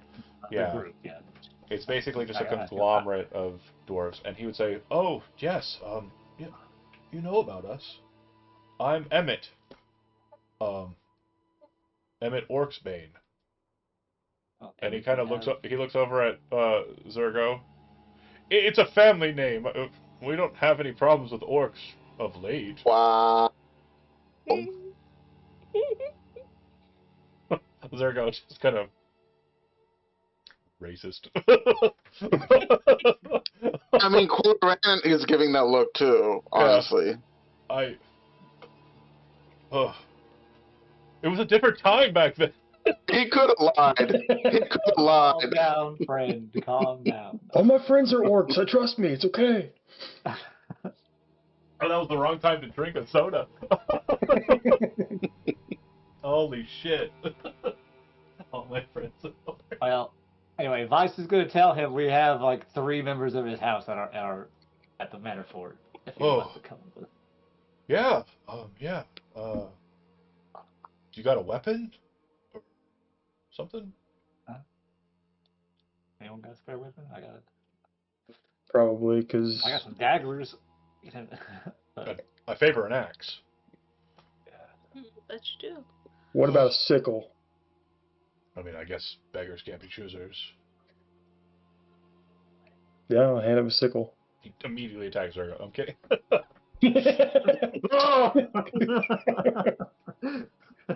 God damn it. Hands it to him. He looks at, oh, this is nice. Just kidding. Absolutely just kidding. You hand him the sickle and you'll kind of look at it, kind of catch the weight of it, and kind of like... Is that why you were so quick to distance yourself from the clan? They're not a clan. They're not a clan. Oh my god. Oh my god. Oh my god. Oh my god. Oh my god. You dead ass read him. Okay, so focusing up, he has the sickle in hand, and he will kind of accompany you, and seems to kind of be in a state where he is more than happy to just kind of follow at this point. But what you'll notice, Hilda, is as he's kind of operating with the sickle, it does look like he has a competency for the martial skills. And the way he starts moving with you, you'd also notice that he's probably done kind of, surveys or sorties himself. Okay.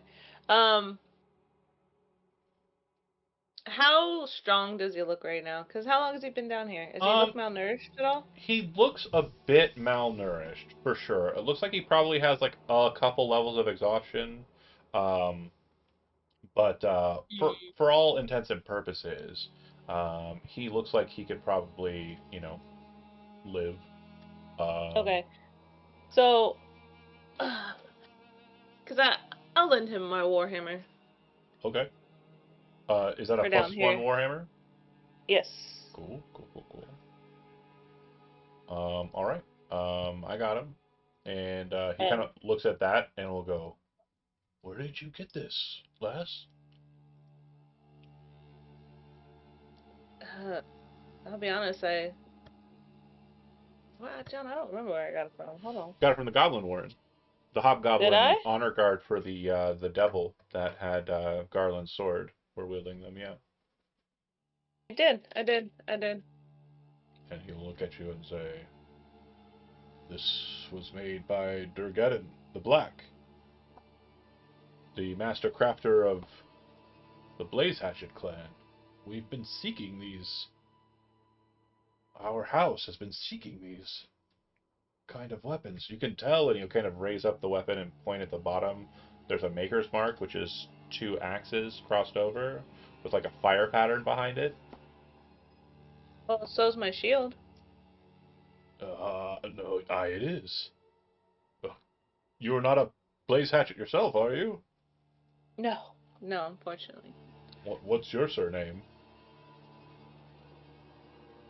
Iron Toe.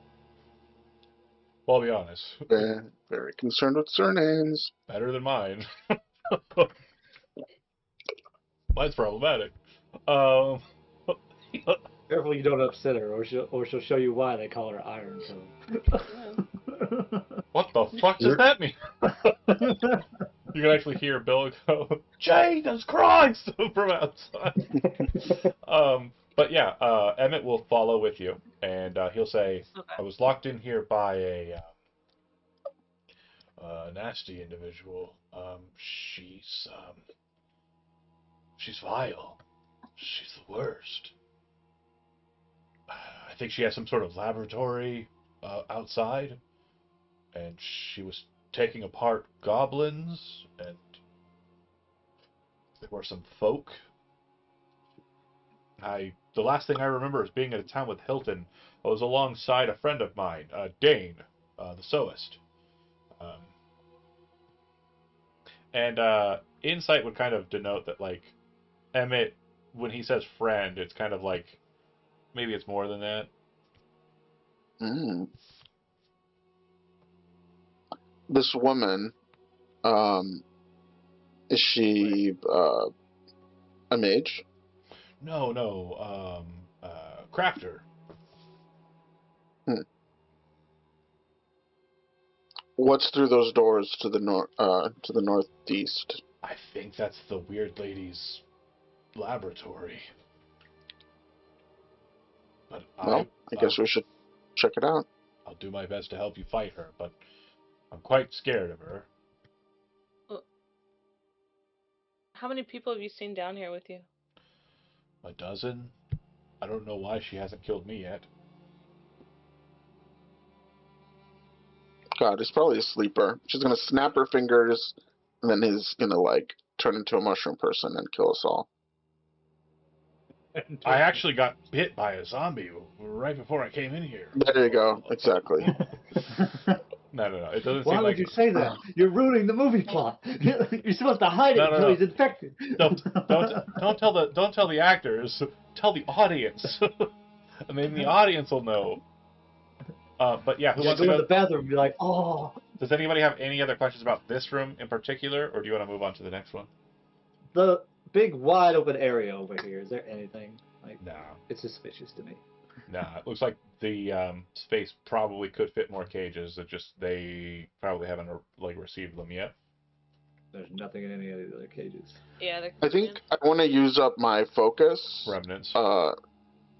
To do my arcane recovery. Oh, if you want, you can also take a short rest if you want to, too. Oh, we can do that now? 1 short rest per session. Wait. Oh. Yeah. Well, I don't care that much about short rests. Yeah, then go ahead and spend your heroic inspiration. If you are level 4 or lower, you can still regain your heroic inspiration at the beginning of every session, but if you are level 5 or higher, you do not regain your heroic inspiration every time. So just keep that in mind. I'm going to tell Zergo Jr. not to sit next to this guy over here because he judges people like me and Zergo Jr. by the color of our skin.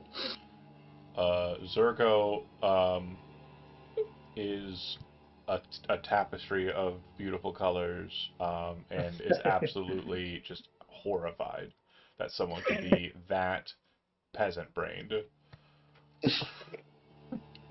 Oh no, class warfare. We're doing a lot here, folks. Okay, so Zergo is back on the docket. He is trapped in a wall, and I couldn't even get him besides to delete him. So, Door. And, yeah, if you want to spend some focus points if you took damage or want to regain features, you can do that. Yeah, you can't move through people because shenanigans, so I'm going to move my guy out of the way just to give you guys free reign. He's definitely not, like, in the back, but, like, he's kind of keeping behind everybody. Okay. As Doors quietly unlocked. as possible, I want to open the door. Yeah, door's unlocked. It definitely has a kind of well-oiled hinge set, and when you enter into this space, you would see that there's a laboratory that looks like it's very well kept compared That did not to sound like a quiet door. other spaces. You see that there are all sorts of alchemical tools, stoves, cooking devices, a water basin, some shelves and drawers. It looks like the ingredients are mainly kept here. And then there's a slab that does look like it has some blood staining on it, but it does look like it has been pretty well cleaned. Looks like whatever was being done here on this table in the middle. It's quite graphic to be sure. To It was the me getting my wisdom teeth taken out. for sure, for sure. Oh yeah, it's like yeah. Oh, the absolute worst stuff that could possibly happen. To the left, you'd see there's a portcullis or kind of like a caged gate to the left that you can see through. Looks like it goes to another portion of this basement. And then to the north, there's a door, and that door looks like it is similar to the door you just passed through. Cloran, when you kind of look over at this space over here, Hmm. you would kind of recognize this device. Remember the Eversoul reliquary? Yes. It looks exactly like that. Weird. In the center, there is a rounded stone or metal orb that is just kind of floating aloft, like magnetically so, like it's being held in space simply due to its magnetic attributes. Um, but inside of this drawer next to it, if you'd like to kind of look through it, there's pages and papers, and most of them are basically nonsense, but there does appear to be one recipe inside of there that you feel Fuck yeah. is worth taking. It is the recipe for a Janaran tear. Ooh. Janaran tears are basically the magical equivalent of a what are those glass drops called that are like super hard on one side but explode if you break the tail? You know what I'm talking Oh, about? yes. Wait, what? Prince Albert's drop, I think they're Prince called. Albert, yeah, Prince Albert's drop, yeah. Yeah, it's very cool real life effect, but in magical land, load it with resilient so it actually explodes Hmm. and is like a grenade. So Cool. what it is, it's a piece of glass that's dropped in water, like right as it's molten, and it has a tail end that if you like so much as just clip it, it's going to shatter the whole thing. But the other side, you can hit it with a hammer, and it will not shatter. Yeah, you can hydraulic press the other side of it and it won't shatter. It's like completely super hard. Um, but yeah, that's what you find there. The item inside the center, that magnetic piece, and the orrery itself, you feel like it's too big for you to take out of this place. Hmm. Um, but its presence here is very weird. And it also looks like it's the only piece of original structure in this space. Everything else looks like it was added after. Okay.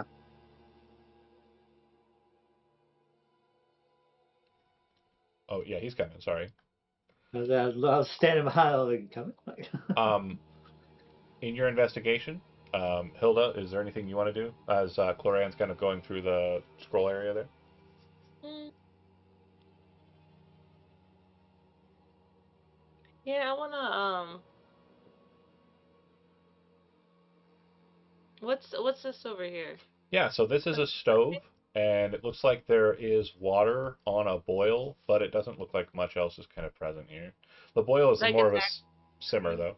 Sorry. Oh no, that was my question. Is if it was actively boiling. Yeah, it's like more of a simmer. There's fire underneath. It's kind of more like a forge than like an oven, um, as we understand it. And then like the water that's kind of in the pot on top is like at a simmer. Hmm.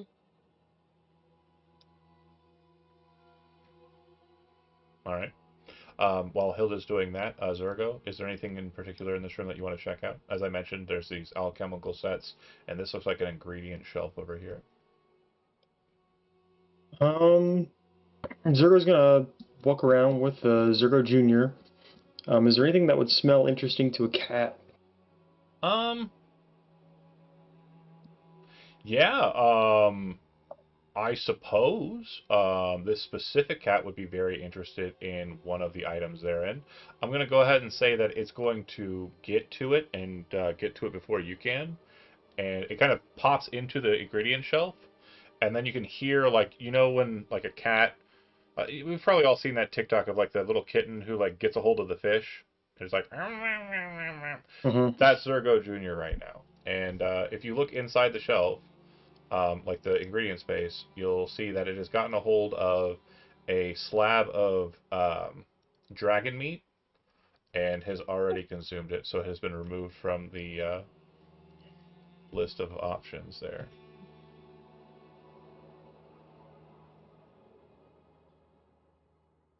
Couldn't even share it.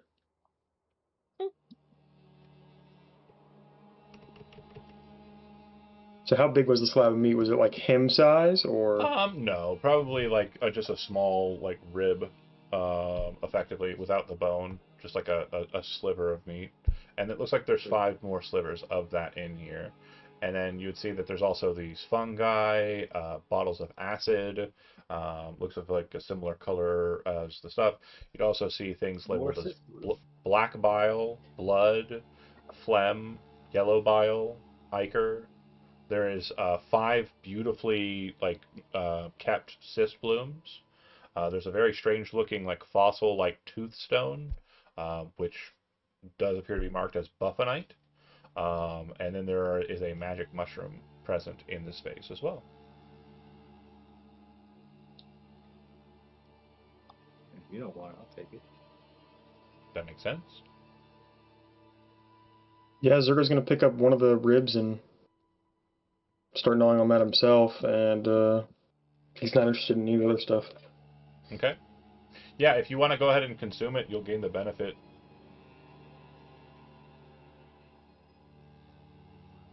Dragon meat, when consumed, will grant you advantage on investigation and perception checks for the next 8 hours.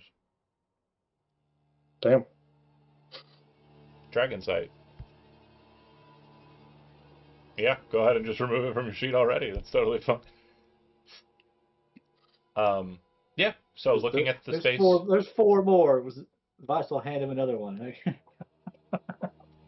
Yeah, looking at the space, you'd see, Emmett kind of move into the room and looking around.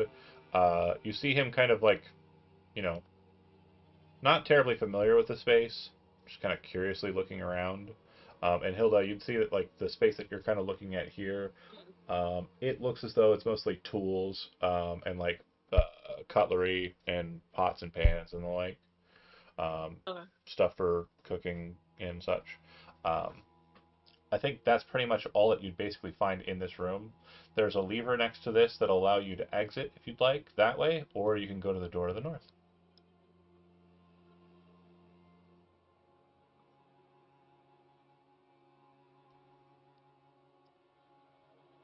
Can I hear or see anything through these bars? There are these very strange looking puddles. Give me a perception check. Okay.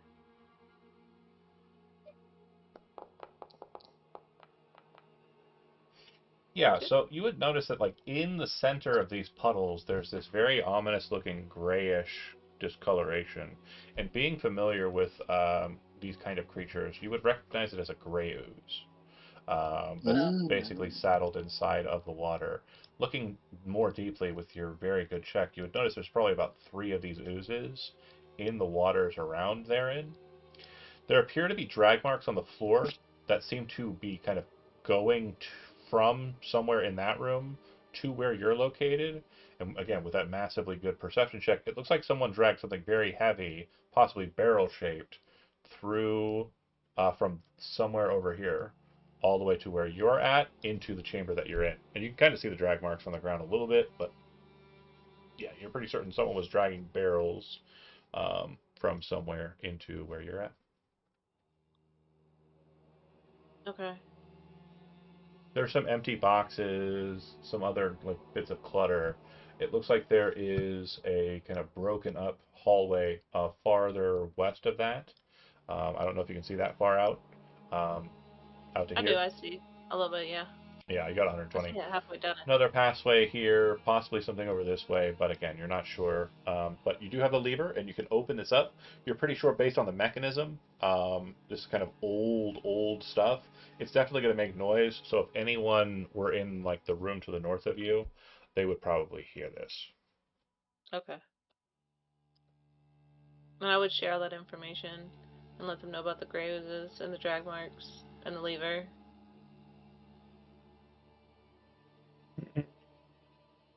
I'd say we go north, if that one's only openable from this side. Vice, do you want to go ahead and lead the way with the quiet opening as well? Is that a yes? Did you say The yes? quiet opening. Yeah. Okay, go ahead and give me a stealth check.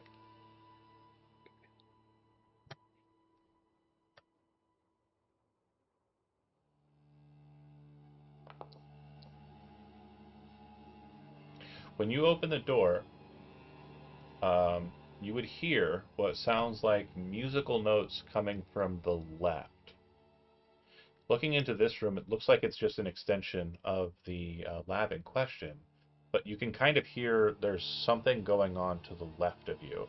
When you kind of understand that's the case, you're pretty sure whatever is over there has not caught wise that this door is open, and you're pretty sure that any number of individuals who are following you would definitely alert them to it. So do you want to tell them to hold back, or just to keep silent and follow? Okay. So I'm gonna go peek around the corner real quick. You very like solid snake kind of slide across the wall, keeping an eye on the room that you're in, checking your corners. And when you kind of peer around this room, you'd see that there is a woman in beautiful finery seated at a desk. It looks like there are dozens of papers kind of scattered throughout the space. Some of them have been torn up, thrown to the floors, like all of this just mess. And she appears to be very studiously working on something. And next to her is a music box, which appears to be the source of the music. She does not note that you are present with her. Cloran kind of like slowly kind of moves into the room. Cloran, you were told to hold back from Vice, so I'm going to give you Oh, I'm sorry. one last option to hold back. If you do want to move in, it'll be a stealth check. Okay. Nope. So Vice, how would you like to proceed? He's gonna motion them to come quietly. You sure? A second, but he's gonna try to sneak up on her. Are you sure? Because they could cause you to. Would you still want them to come in? No. Okay. I'll hold back. Now that you're out of sight of your allies, do you brandish anything in particular as you make your way behind her? Yes, on the brandish a certain dagger. You bring out the Shiniyoru blade, and you sneak up to her, and you get directly behind her. Tell me what happens. Just slit her throat. Go ahead and make an attack roll with advantage. Actually, not even. Probably just stab her right in the back of the neck. Yeah, no, it's definitely a slashing, like kind of like blade, that curved blade. So I like the Yeah. idea of like dragging it across the neck, or the Let me get it sliding it into the head like a karambit or something. Hey. Quit. Quit that. Quit that. With advantage, of course. What is happening in my damn game? Why is it fucking everything minimizing? I don't know. Here. You should get better at attacking stuff, though. Kimmy's bored with I it. should. I should. She's fucking standing there looking at me. Judge me. How dare you? It wasn't me, it was Kimmy.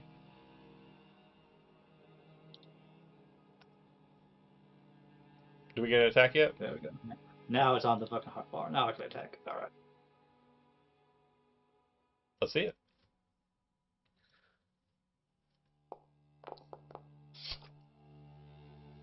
Success. Go ahead and roll damage. And again, you'll be rolling with sneak attack. If you want to, up Hunter's Mark. Do Hunter's Mark have a verbal component? I don't think it does. Check for sure. Yeah, it's got me.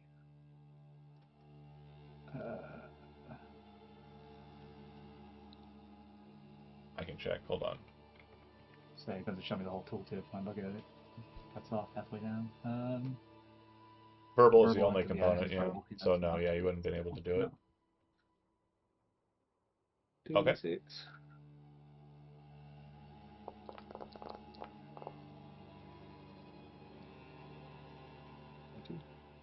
Okay. You step into the room and you place the blade against her neck and draw it to one side. A dark line kind of appears across her neck, and then blood starts to kind of exit the wound, and she topples over onto whatever she was writing, completely ruining the document, and will die.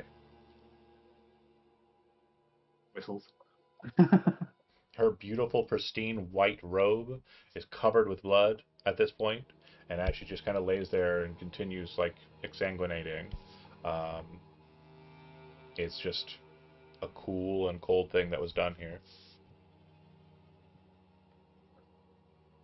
I just wipes the blade on her robe and then hides the blade again. Yep. You'd actually notice that the blade does not have a trace of blood on it whatsoever, like almost as if it drank it. And then you return. He's gonna let out. He's gonna let out like a clear whistle. Like, Yeah. I think come now. The whistle is obviously indicative of you being able to enter into the space. And when Emmett gets in there, he goes, "Well, that was her. Oh, she's really dead."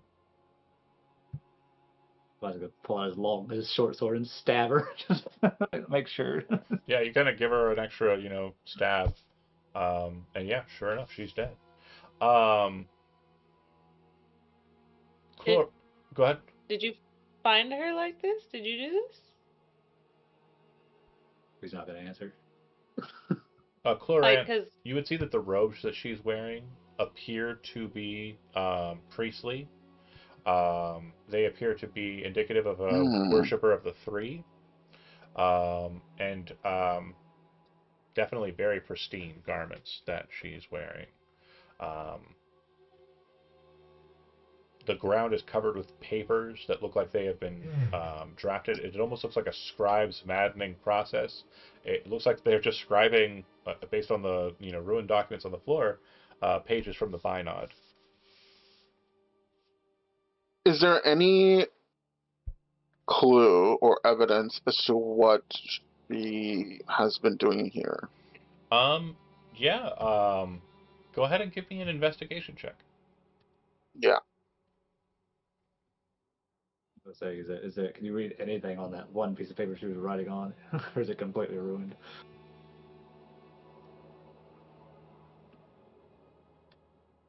Can I give myself guidance? Yeah, absolutely. Okay. What's the D? Is it D4?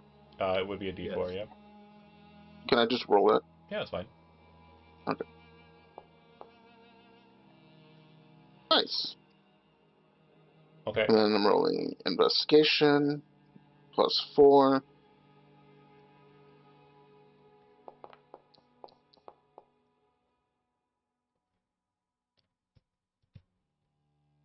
Yeah. So 26. the page, you kind of grab it and kind of flick the blood off of it. It doesn't look like it's seeped fully, that it's illegible. And you can also see kind of like the trace marks of what was kind of being written there.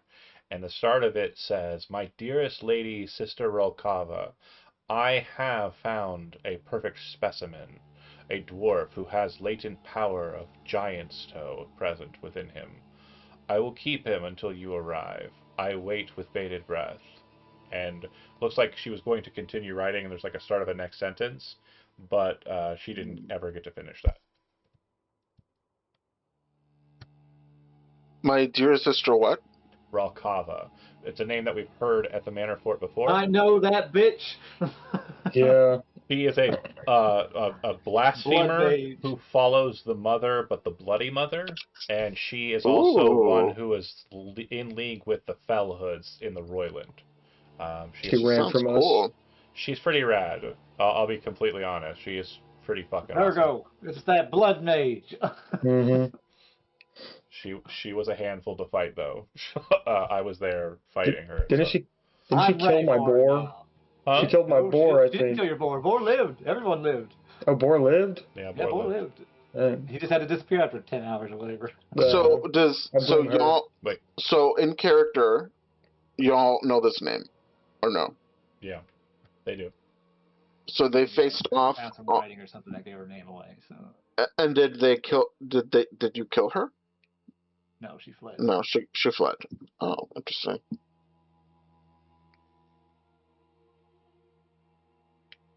Well, you think she's back in the tower again? I hope so. I'm mad she ran off.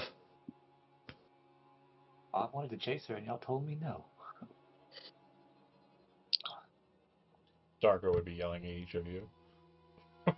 You're lucky he's Good not thing, here. good thing for Dark Horse not here. He'd be beating us up. And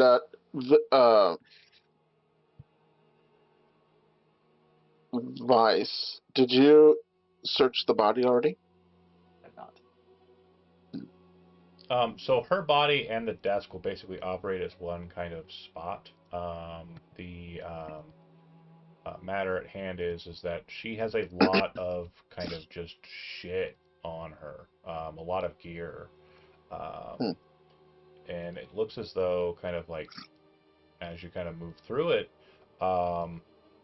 it's kind of crazy what she has on her person. I'm just finalizing the. I see this little blood crystal in her hand, and I don't like it. I'm If that's on her, I want to kick it. I want to kick it away from the corpse.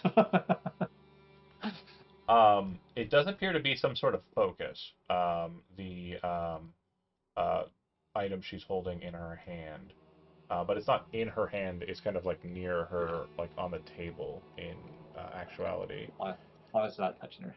and it is. I am almost done. There we go. Again, as I said, it is a lot of shit. There is an amulet around her neck, which Cloran you'd be able to note as an amulet of proof against detection and location. She has a Aloane crux, which is the moon and star. Very ornate, beautifully covered with these gemstones. That's the art object worth 2,000 gold pieces. She also has about her a brooch of shielding. Inside of the desk, there's a cube of force and a gem of seeing, which are basically kind of in there as like tools she would use for whatever efforts she was kind of performing at the desk. The gemstone she holds in her hand appears to be a blood red ruby, but a star ruby. So when you look at it at a specific light, you can actually see like a star pattern inside of it. She has a pair of goggles of night. This room was lit by a candle. I suppose it kind of still burns and allows you to see here. But it does look like she is a human from all intents and purposes. The goggles are most likely how she kind of got around in the night. And on the desk near where she was writing, there's a rod of rulership. As I mentioned, a lot of crazy, powerful shit. If she had not died in the first go, it would have been a very rough fight for you folks. But 22 was exactly the number of hit points she had. Literally on the nose. I was gonna ask if it was. I was gonna be like, can I do my bonus action other dagger? No, I wouldn't have allowed that. Split her throat, stab her, get in the gut. No, I wouldn't allow that. Because she has contingencies. Well, she had contingencies. That didn't affect her. She had a lot of contingencies. Apparently, all this gear on her. Yeah. So, seeing what's available, you can feel free to take from that pile if you guys negotiate. Obviously, it's a bit of treasure there. Feel free to do that, or you can go continue your adventuring and journeying to see what's available in this space, since there is one more or a couple more spaces to explore. The only thing that I would really like from here is the cube of force. If anybody, and then everything else, I don't have a strong opinion about. You can have it. Okay, I don't sense any thumbs down. You can take it. So don't leave any of this. Who wants the rod? Who wants to be king? Who wants to be like, you know what, all of you? Bow. So rod of rulership allows you That to. sounds like a Zergo thing. You. It kind of does. It kind of does. And you know what? It would be great if Zergo did not know what the fuck was happening as he was wielding this terrible power. Everybody likes me a lot lately. Yeah. Ever since I got this cool stick. And Zergo Jr. is just shaking his head. Yeah, and there's, wasn't Zergo the one that's like, I play the musical instrument in this goblin's party. Everyone loves me. What's up, guys? I'm a bard now. Yeah. I mean, I'll definitely take it. That sounds like something I can use for some shenanigans. Anybody can use a rod of rulership, though, just as a heads up. So if you want to take it, you can. But it's definitely something that kind of leads itself towards more kind of charismatic or leadership types. It could be something that's very useful in like a leadership position if you're like a member of the Watch and a leader of that or what have you. So No. Zergo. No one has any objections. I'll take it. No one's fighting. Does anybody not have dark vision? Everybody present here has dark vision. I will let you know there are dozens of people in the night or in the Manor Fort that are very interested in getting a hold of a Goggles of Night. Goggles of Night and Dragon Eater rings are like the two like things that I keep hearing people like, oh yeah, those. So whoever takes them, feel free to like talk to people who don't have goggles and see if you can't get them. The Brooch of Shielding makes whoever's wearing it, they have to attune to it, but it makes them immune to Magic Missile spell, and it also gives them resistance to force damage. It'd be better if it wasn't an attunement, but it's an attunement. My slots are full. I can't take it. Yeah, I think the Gem of Seeing is also attunement, and the Amulet of Proof against Detection and Location are also attunement seeking. So yeah, the Gemstone and the Art Object don't require attunement; they're just straight cash. Like the 5,000 gemstones in my goggles, if anyone, no one cares. And then Kimmy takes everything else. Yeah. So take the gemstone and the goggles of night, you said, and then Kimmy gets everything else. Kimmy can have the art object and the brooch and the gems. I'm okay with that. Or y'all can split, or y'all can take that 2,000 art piece and split it between the three of you. Did somebody want the Amulet of Proof against Detection and Location? Oh, I didn't see that. Oh, sorry. Did I just grab it? No. I was just like looking. No. You didn't. While we're in this hour, you can't be targeted by divination spells received in the That's actually really good. That would be John, this good. inventory stuff is so cool. I agree. Yeah. I mean, I'll take the amulet if no one wants it. Zergo, Chloran, For roleplay purposes. protect your location. Nobody knows where you're at. I'll take it. I'll probably end up selling it or trading it or I think whatever. Vice wants it for like actual purposes, like he has. Yeah, Vice, take it. Yeah, it fits you more than me. Cool. All right, so you basically loot her corpse, and as you're basically tossing her around, you see Emmett kind of like, she's dead. Awesome. Just very happy. He seems a lot more relieved and a little bit more pep in his step as you make your way back into the laboratory. I was just gonna like pat him on the shoulder and be like, in due time. You pop open the portcullis, and if you'd like to move in and fight gray oozes, you can. But what you would note is that the oozes probably won't engage you if you don't engage them. It's very similar to the mimic. It seems like there's more warding things that this woman had in her basement of tricks. But yeah, you should be able to fight them at your pleasure. The door's open. You should be able to move through it, right? Yeah. Cool. So we're going to fight them or Door not. to the south. Well, and it looks like there is a fireplace up in the top right, and what appears to be like a oh gosh, what are the sharpener wheels called? Like a sharpener wheel? Grinding wheel. Grinding wheel. Thank you. Grindstone. Thank you. There might be something over there. Might be weapons.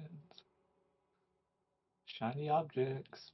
Nothing. Yeah, nothing of note. Nothing. Absolutely nothing. I'm going to sit down and sharpen my sword. Yeah. Hilda, when you open this door to the south, which it is unlocked if you want to, you see. I would. Oh no! That's happening. The most amazing sight that you have ever seen in your life. Barrels and barrels of dwarvish ale.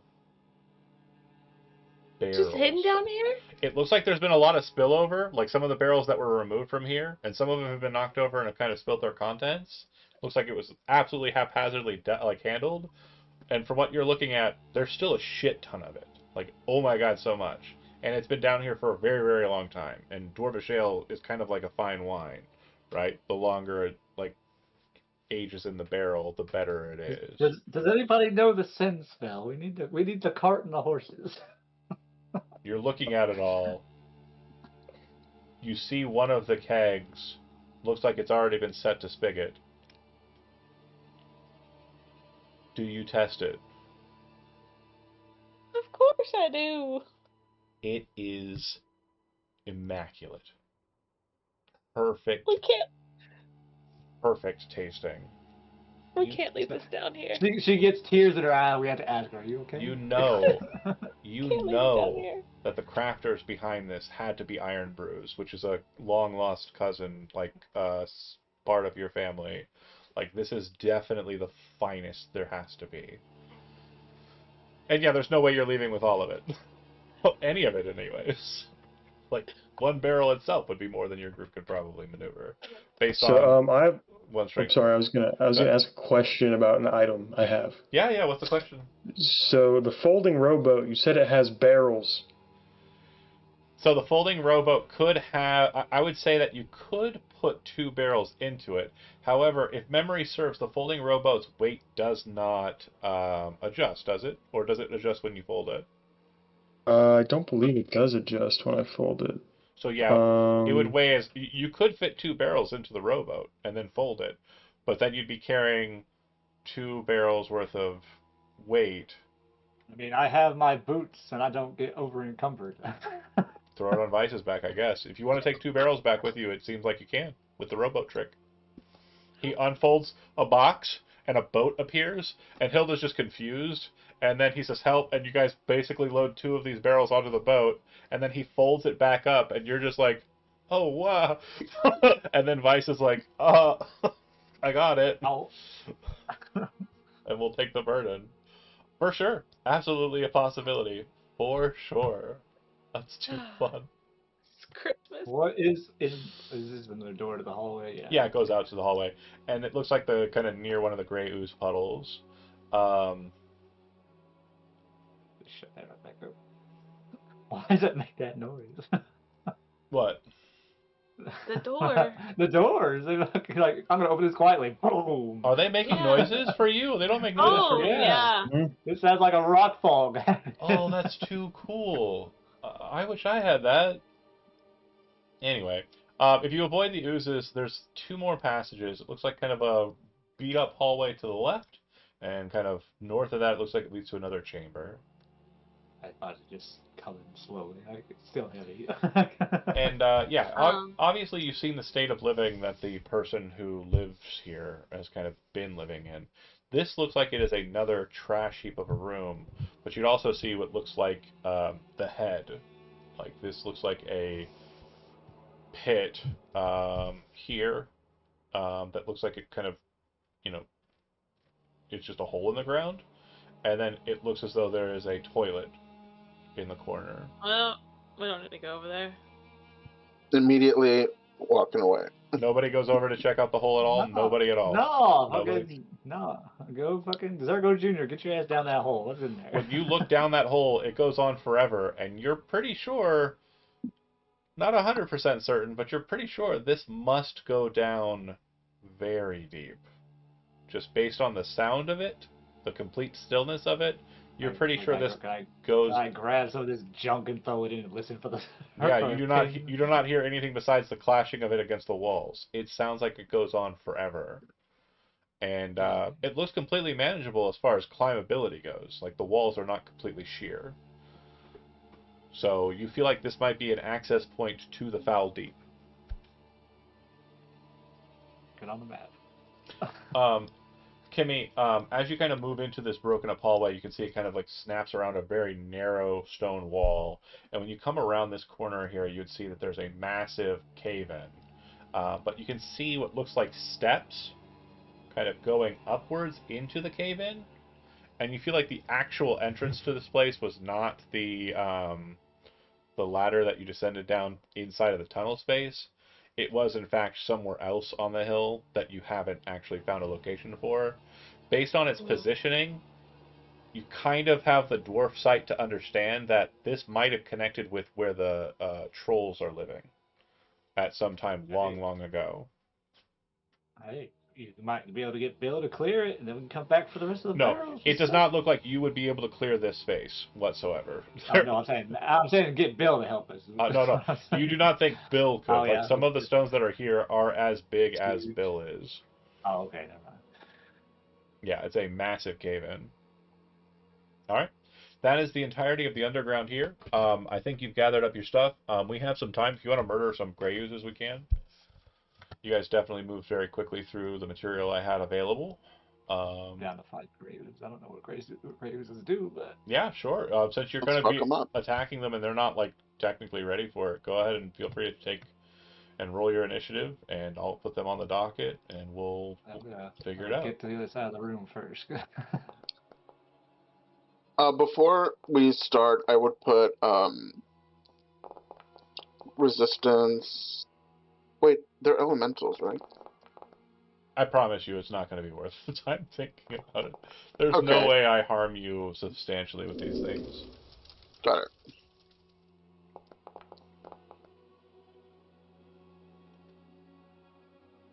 The main thing is if you'd gone through this passageway first and just tried to check it out, they would have engaged with the mage. Okay, so looks like everybody's on the board. I'm not even going to change the music. Go ahead, Cloran. Okay. I guess this one that's to the south of me, I'm going to target it and we're going to do a mind sliver. Okay. Oh, this will be... DC 13 intelligence saving throw. This will be fun.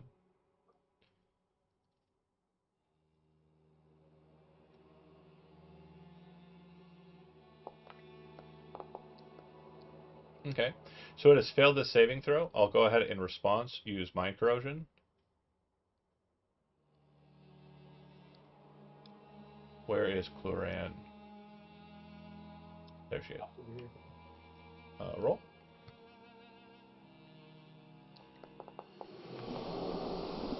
That's rude. So when you utilize your spell, you feel a psychic feedback kind of jaunt into you, and you will take 2 points of damage, which I am applying. Got it. You got it already? Okay. Oh, wait. Oh. I clicked it. There we go. Okay. Cloran, it's mind slivered. And I see the damage, and I'm clicking the slivered button, and I am clicking the apply damage. It appears to be resistant to it. Got it. All right, Zergo.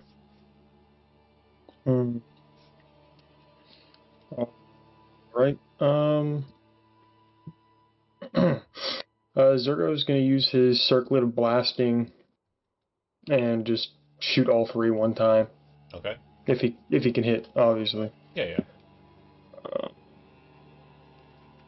Do each attack one at a time. Don't multi-target. So, yep, that makes sense. I was trying to save time. Yeah, but again, because you're not hitting them all with the same damage. Yeah, I realize that. I was not thinking. It's okay. Let's see. That'll miss. Okay. Starting off strong. We love to see it. It's always how Scorching Ray is. Hit.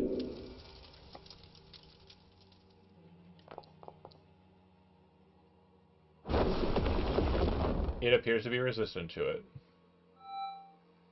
Hit.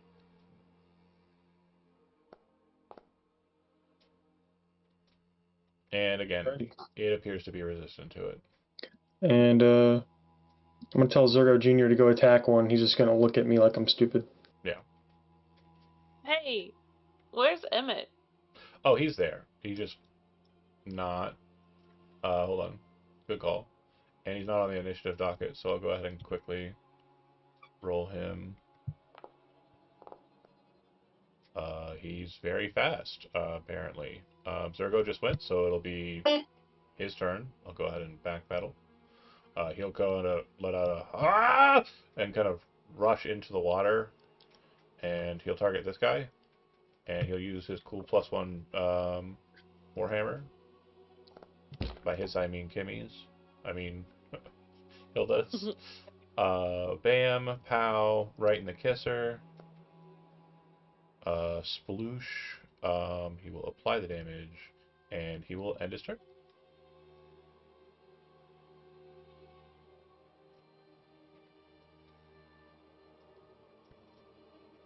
All right.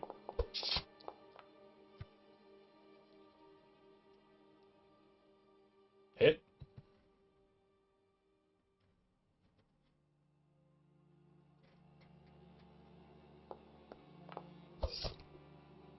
Hit.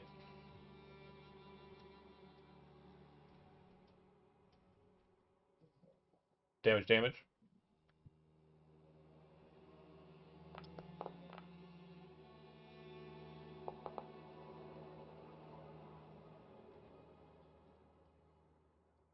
That'll kill it.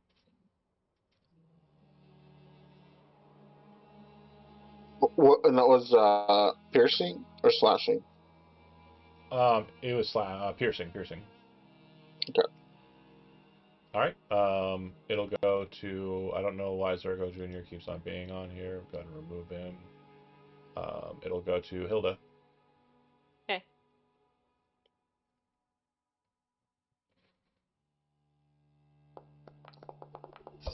Hell yeah. See the damage?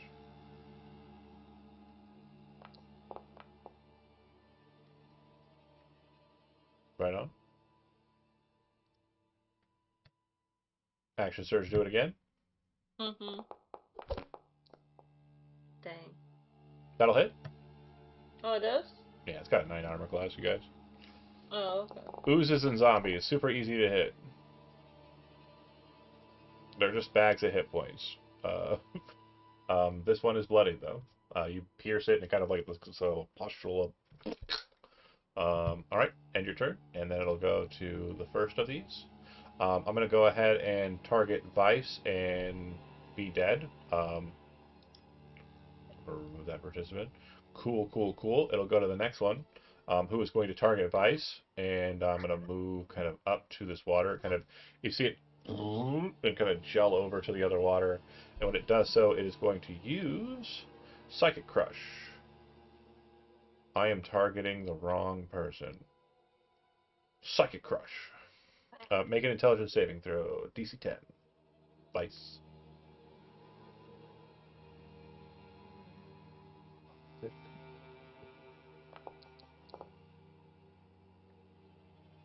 You buff it, it's like forceful, like psychic expansion into your head, and are able to not be psychic crushed.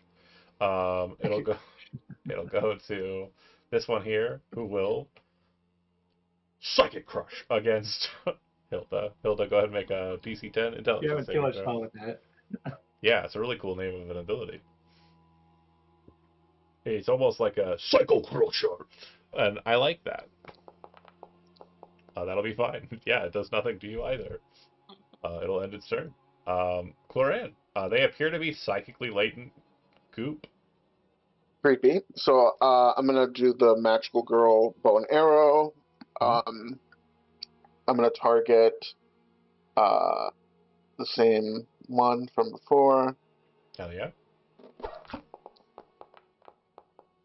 That'll hit on the nose. Okay.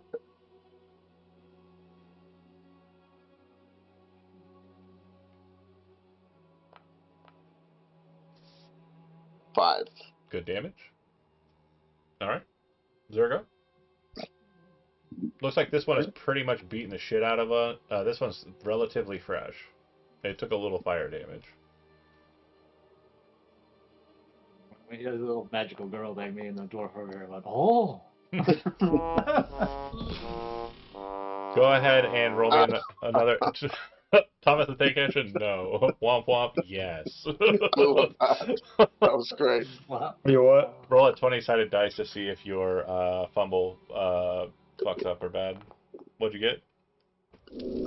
Okay, whatever your implement that you're using doesn't get worse or anything or degrade. Cool. Just a regular miss. Go ahead and make your second Eldritch Blast shot. That's more like it. That'll hit. Damage. And do you want to repel it? Yep. 10 feet, right? Yep. 10 feet. Okay. Ending your turn. I'm gonna look over at Zergo Jr. like, Zergo Jr., go get them. And he's just gonna keep looking at me like what's wrong with you, man? Emmett's going to rush forward, targeting this one. And he's going to swing at it with the Warhammer. I'm going to do so recklessly. So he like jumps up into the air and like throws his legs out to the side, raises the hammer up, and then throws his body like using his legs as like a wheel axis to throw the meat of his body down into it with the hammer. Slams into it. Damage normal. He's doing all this exhausted too. He's a damn. Oh yeah. champion. Yeah, absolutely. Boom, blast it, like just cause it to shoot like weird goop all over. And when he kind of like hits, he kind of like falls down and like kind of catches his knee and looks up at Vice. I softened him up. Get him. Damn. Stab. That'll hit. Also hitting. Pretty sure you need to roll a 2. Yeah, like I said. Damage and damage. Hell yeah. It's dead on the first. I'm just gonna roll anyway. Really killing it. Okay, Hilda, Okay. you got this.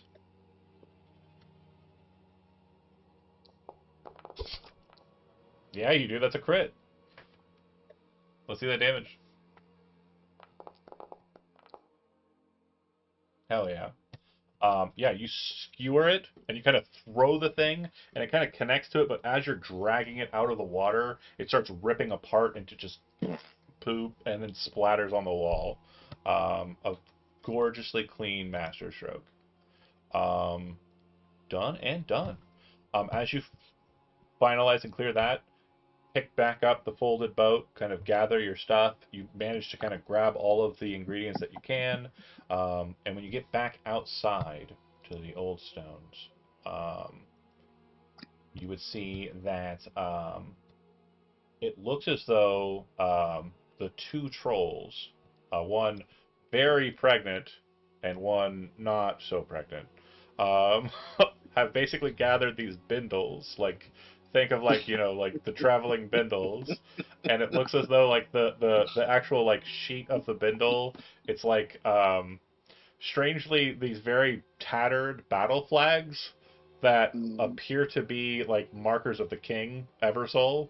So like purple and yellow with like golden eagles on them, but like completely just disgusting looking, right? But filled with their stuff. And Bill will walk over to Cloran and like drop down, like very intimidatingly, just come down to her and kind of look at her. You were picking flowers, right? Yes. Well, we were growing some mushrooms in our spot, but I think there were some flowers in there as well. Since we're leaving, you're free to grab what you like. And they'll kind of like very kind of, happily Thank walk you. over to Zergo and Zergo Jr. and kind of be like, well, lead the way. I guess it is a good thing we're both green. And they will walk with you. If you go and you check out the space that is near there, there's one more loot treasure trove there, and it has the contents of the Troll's Den, which is 5 Chasm Creepers, 1 Cis Bloom, 2 Dargian Sunflowers, 20 Jelly Drops, green Jelly Drops, 20 Inky Caps, 3 Magic Mushrooms, 3 Moon Milk, and 20 Orange Caps. Oh my. A shit ton of ingredients. That is a lot. I think honestly, I think this really belongs to Zergo for his amazing Honestly, work with the. Uh-huh. he doesn't do a lot of recipe stuff, Zergo, I don't think. But I think Mhm. he would like to have some of those magic mushrooms, to be completely honest. If you read Magic Mushroom, I mean, you pop one and you get random Mhm. effect. And random effect could be sure, crazy. That is a very Zergo that's Yeah. thing. Zergo coded. So, I mean, or could sell them or Yeah, you can whatever. sell I them to mean, somebody. They're definitely usable in recipes, but they're also usable just you can pop one and trip out. no, I mean just like the stuff. Yeah, If not, I'm gonna start throwing it in my pocket. right. I don't know. I'll just take the magic mushrooms. Okay. In all Just did honesty, not need too, to. when it comes to treasure, like, yeah, Zergo Jr., you should probably take a couple of magic mushrooms, but I think that Vice and Hilda, you guys got out of here clean with the stuff you picked off of the dead lady. And I think that, I got that whole cabinet full of supplies. yeah, there's that. And then, Okay. again, there's this cabinet. If you want to just take all of those, I think Floran, that's fine. But Zergo, if you want Okay. to grab a couple magic mushrooms, I would say go ahead. And yeah, you make your way back with Bill and Matilda, the trolls. They don't stay at the manor fort long. Zergo, you explain where the ancient stepwell is and kind of like, lead them that way. And they Mhm. will reunite with Wedge and Biggs, the Etten that was featured there, the guardian of the ancient stepwell. And they'll kind of reunite with the giants that they knew in the fields here. And you'll learn that the giants who are in the stepwell have kind of retreated to that location because they fear something in the Royland called the Red Death of the Royland, which is a massive and horrific creature. And some of the giants that are kind of like the more like guardianal or guardians of the ancient stepwell, they used to wield weapons of metal, but because of the Red Death, their weapons were turned to rust, and so they've been using wooden weapons ever since and spears. Um, but when they kind of explain it to Cloran, your thought process is this is a rust monster, except it is a very big and horrific sounding rust monster. The Red Death of the Royland. Mhm. And I think that's all I've got for you I folks. swear to God, if it turns out it's a little crab with red eyes. No, no, no, no, no, no, I no. hope so. I It, wish. it's not. It is very much like a huge sized rust monster. Come on, John. You're supposed to be like, maybe. You don't know. You gotta see it first. I'm just letting you know. John's gonna be like, it's the Red Death. And it's like, I didn't make it. I didn't make it. This is Brent. This is Brent's thing. I'm just making sure we hint at it because we're right here on the edge. Mm. But yeah, we all have our big boss. We've already seen fucking Cronuses. There- Jesus Christ. there is one more thing I wanted to do. Is there Okay. anything in the water?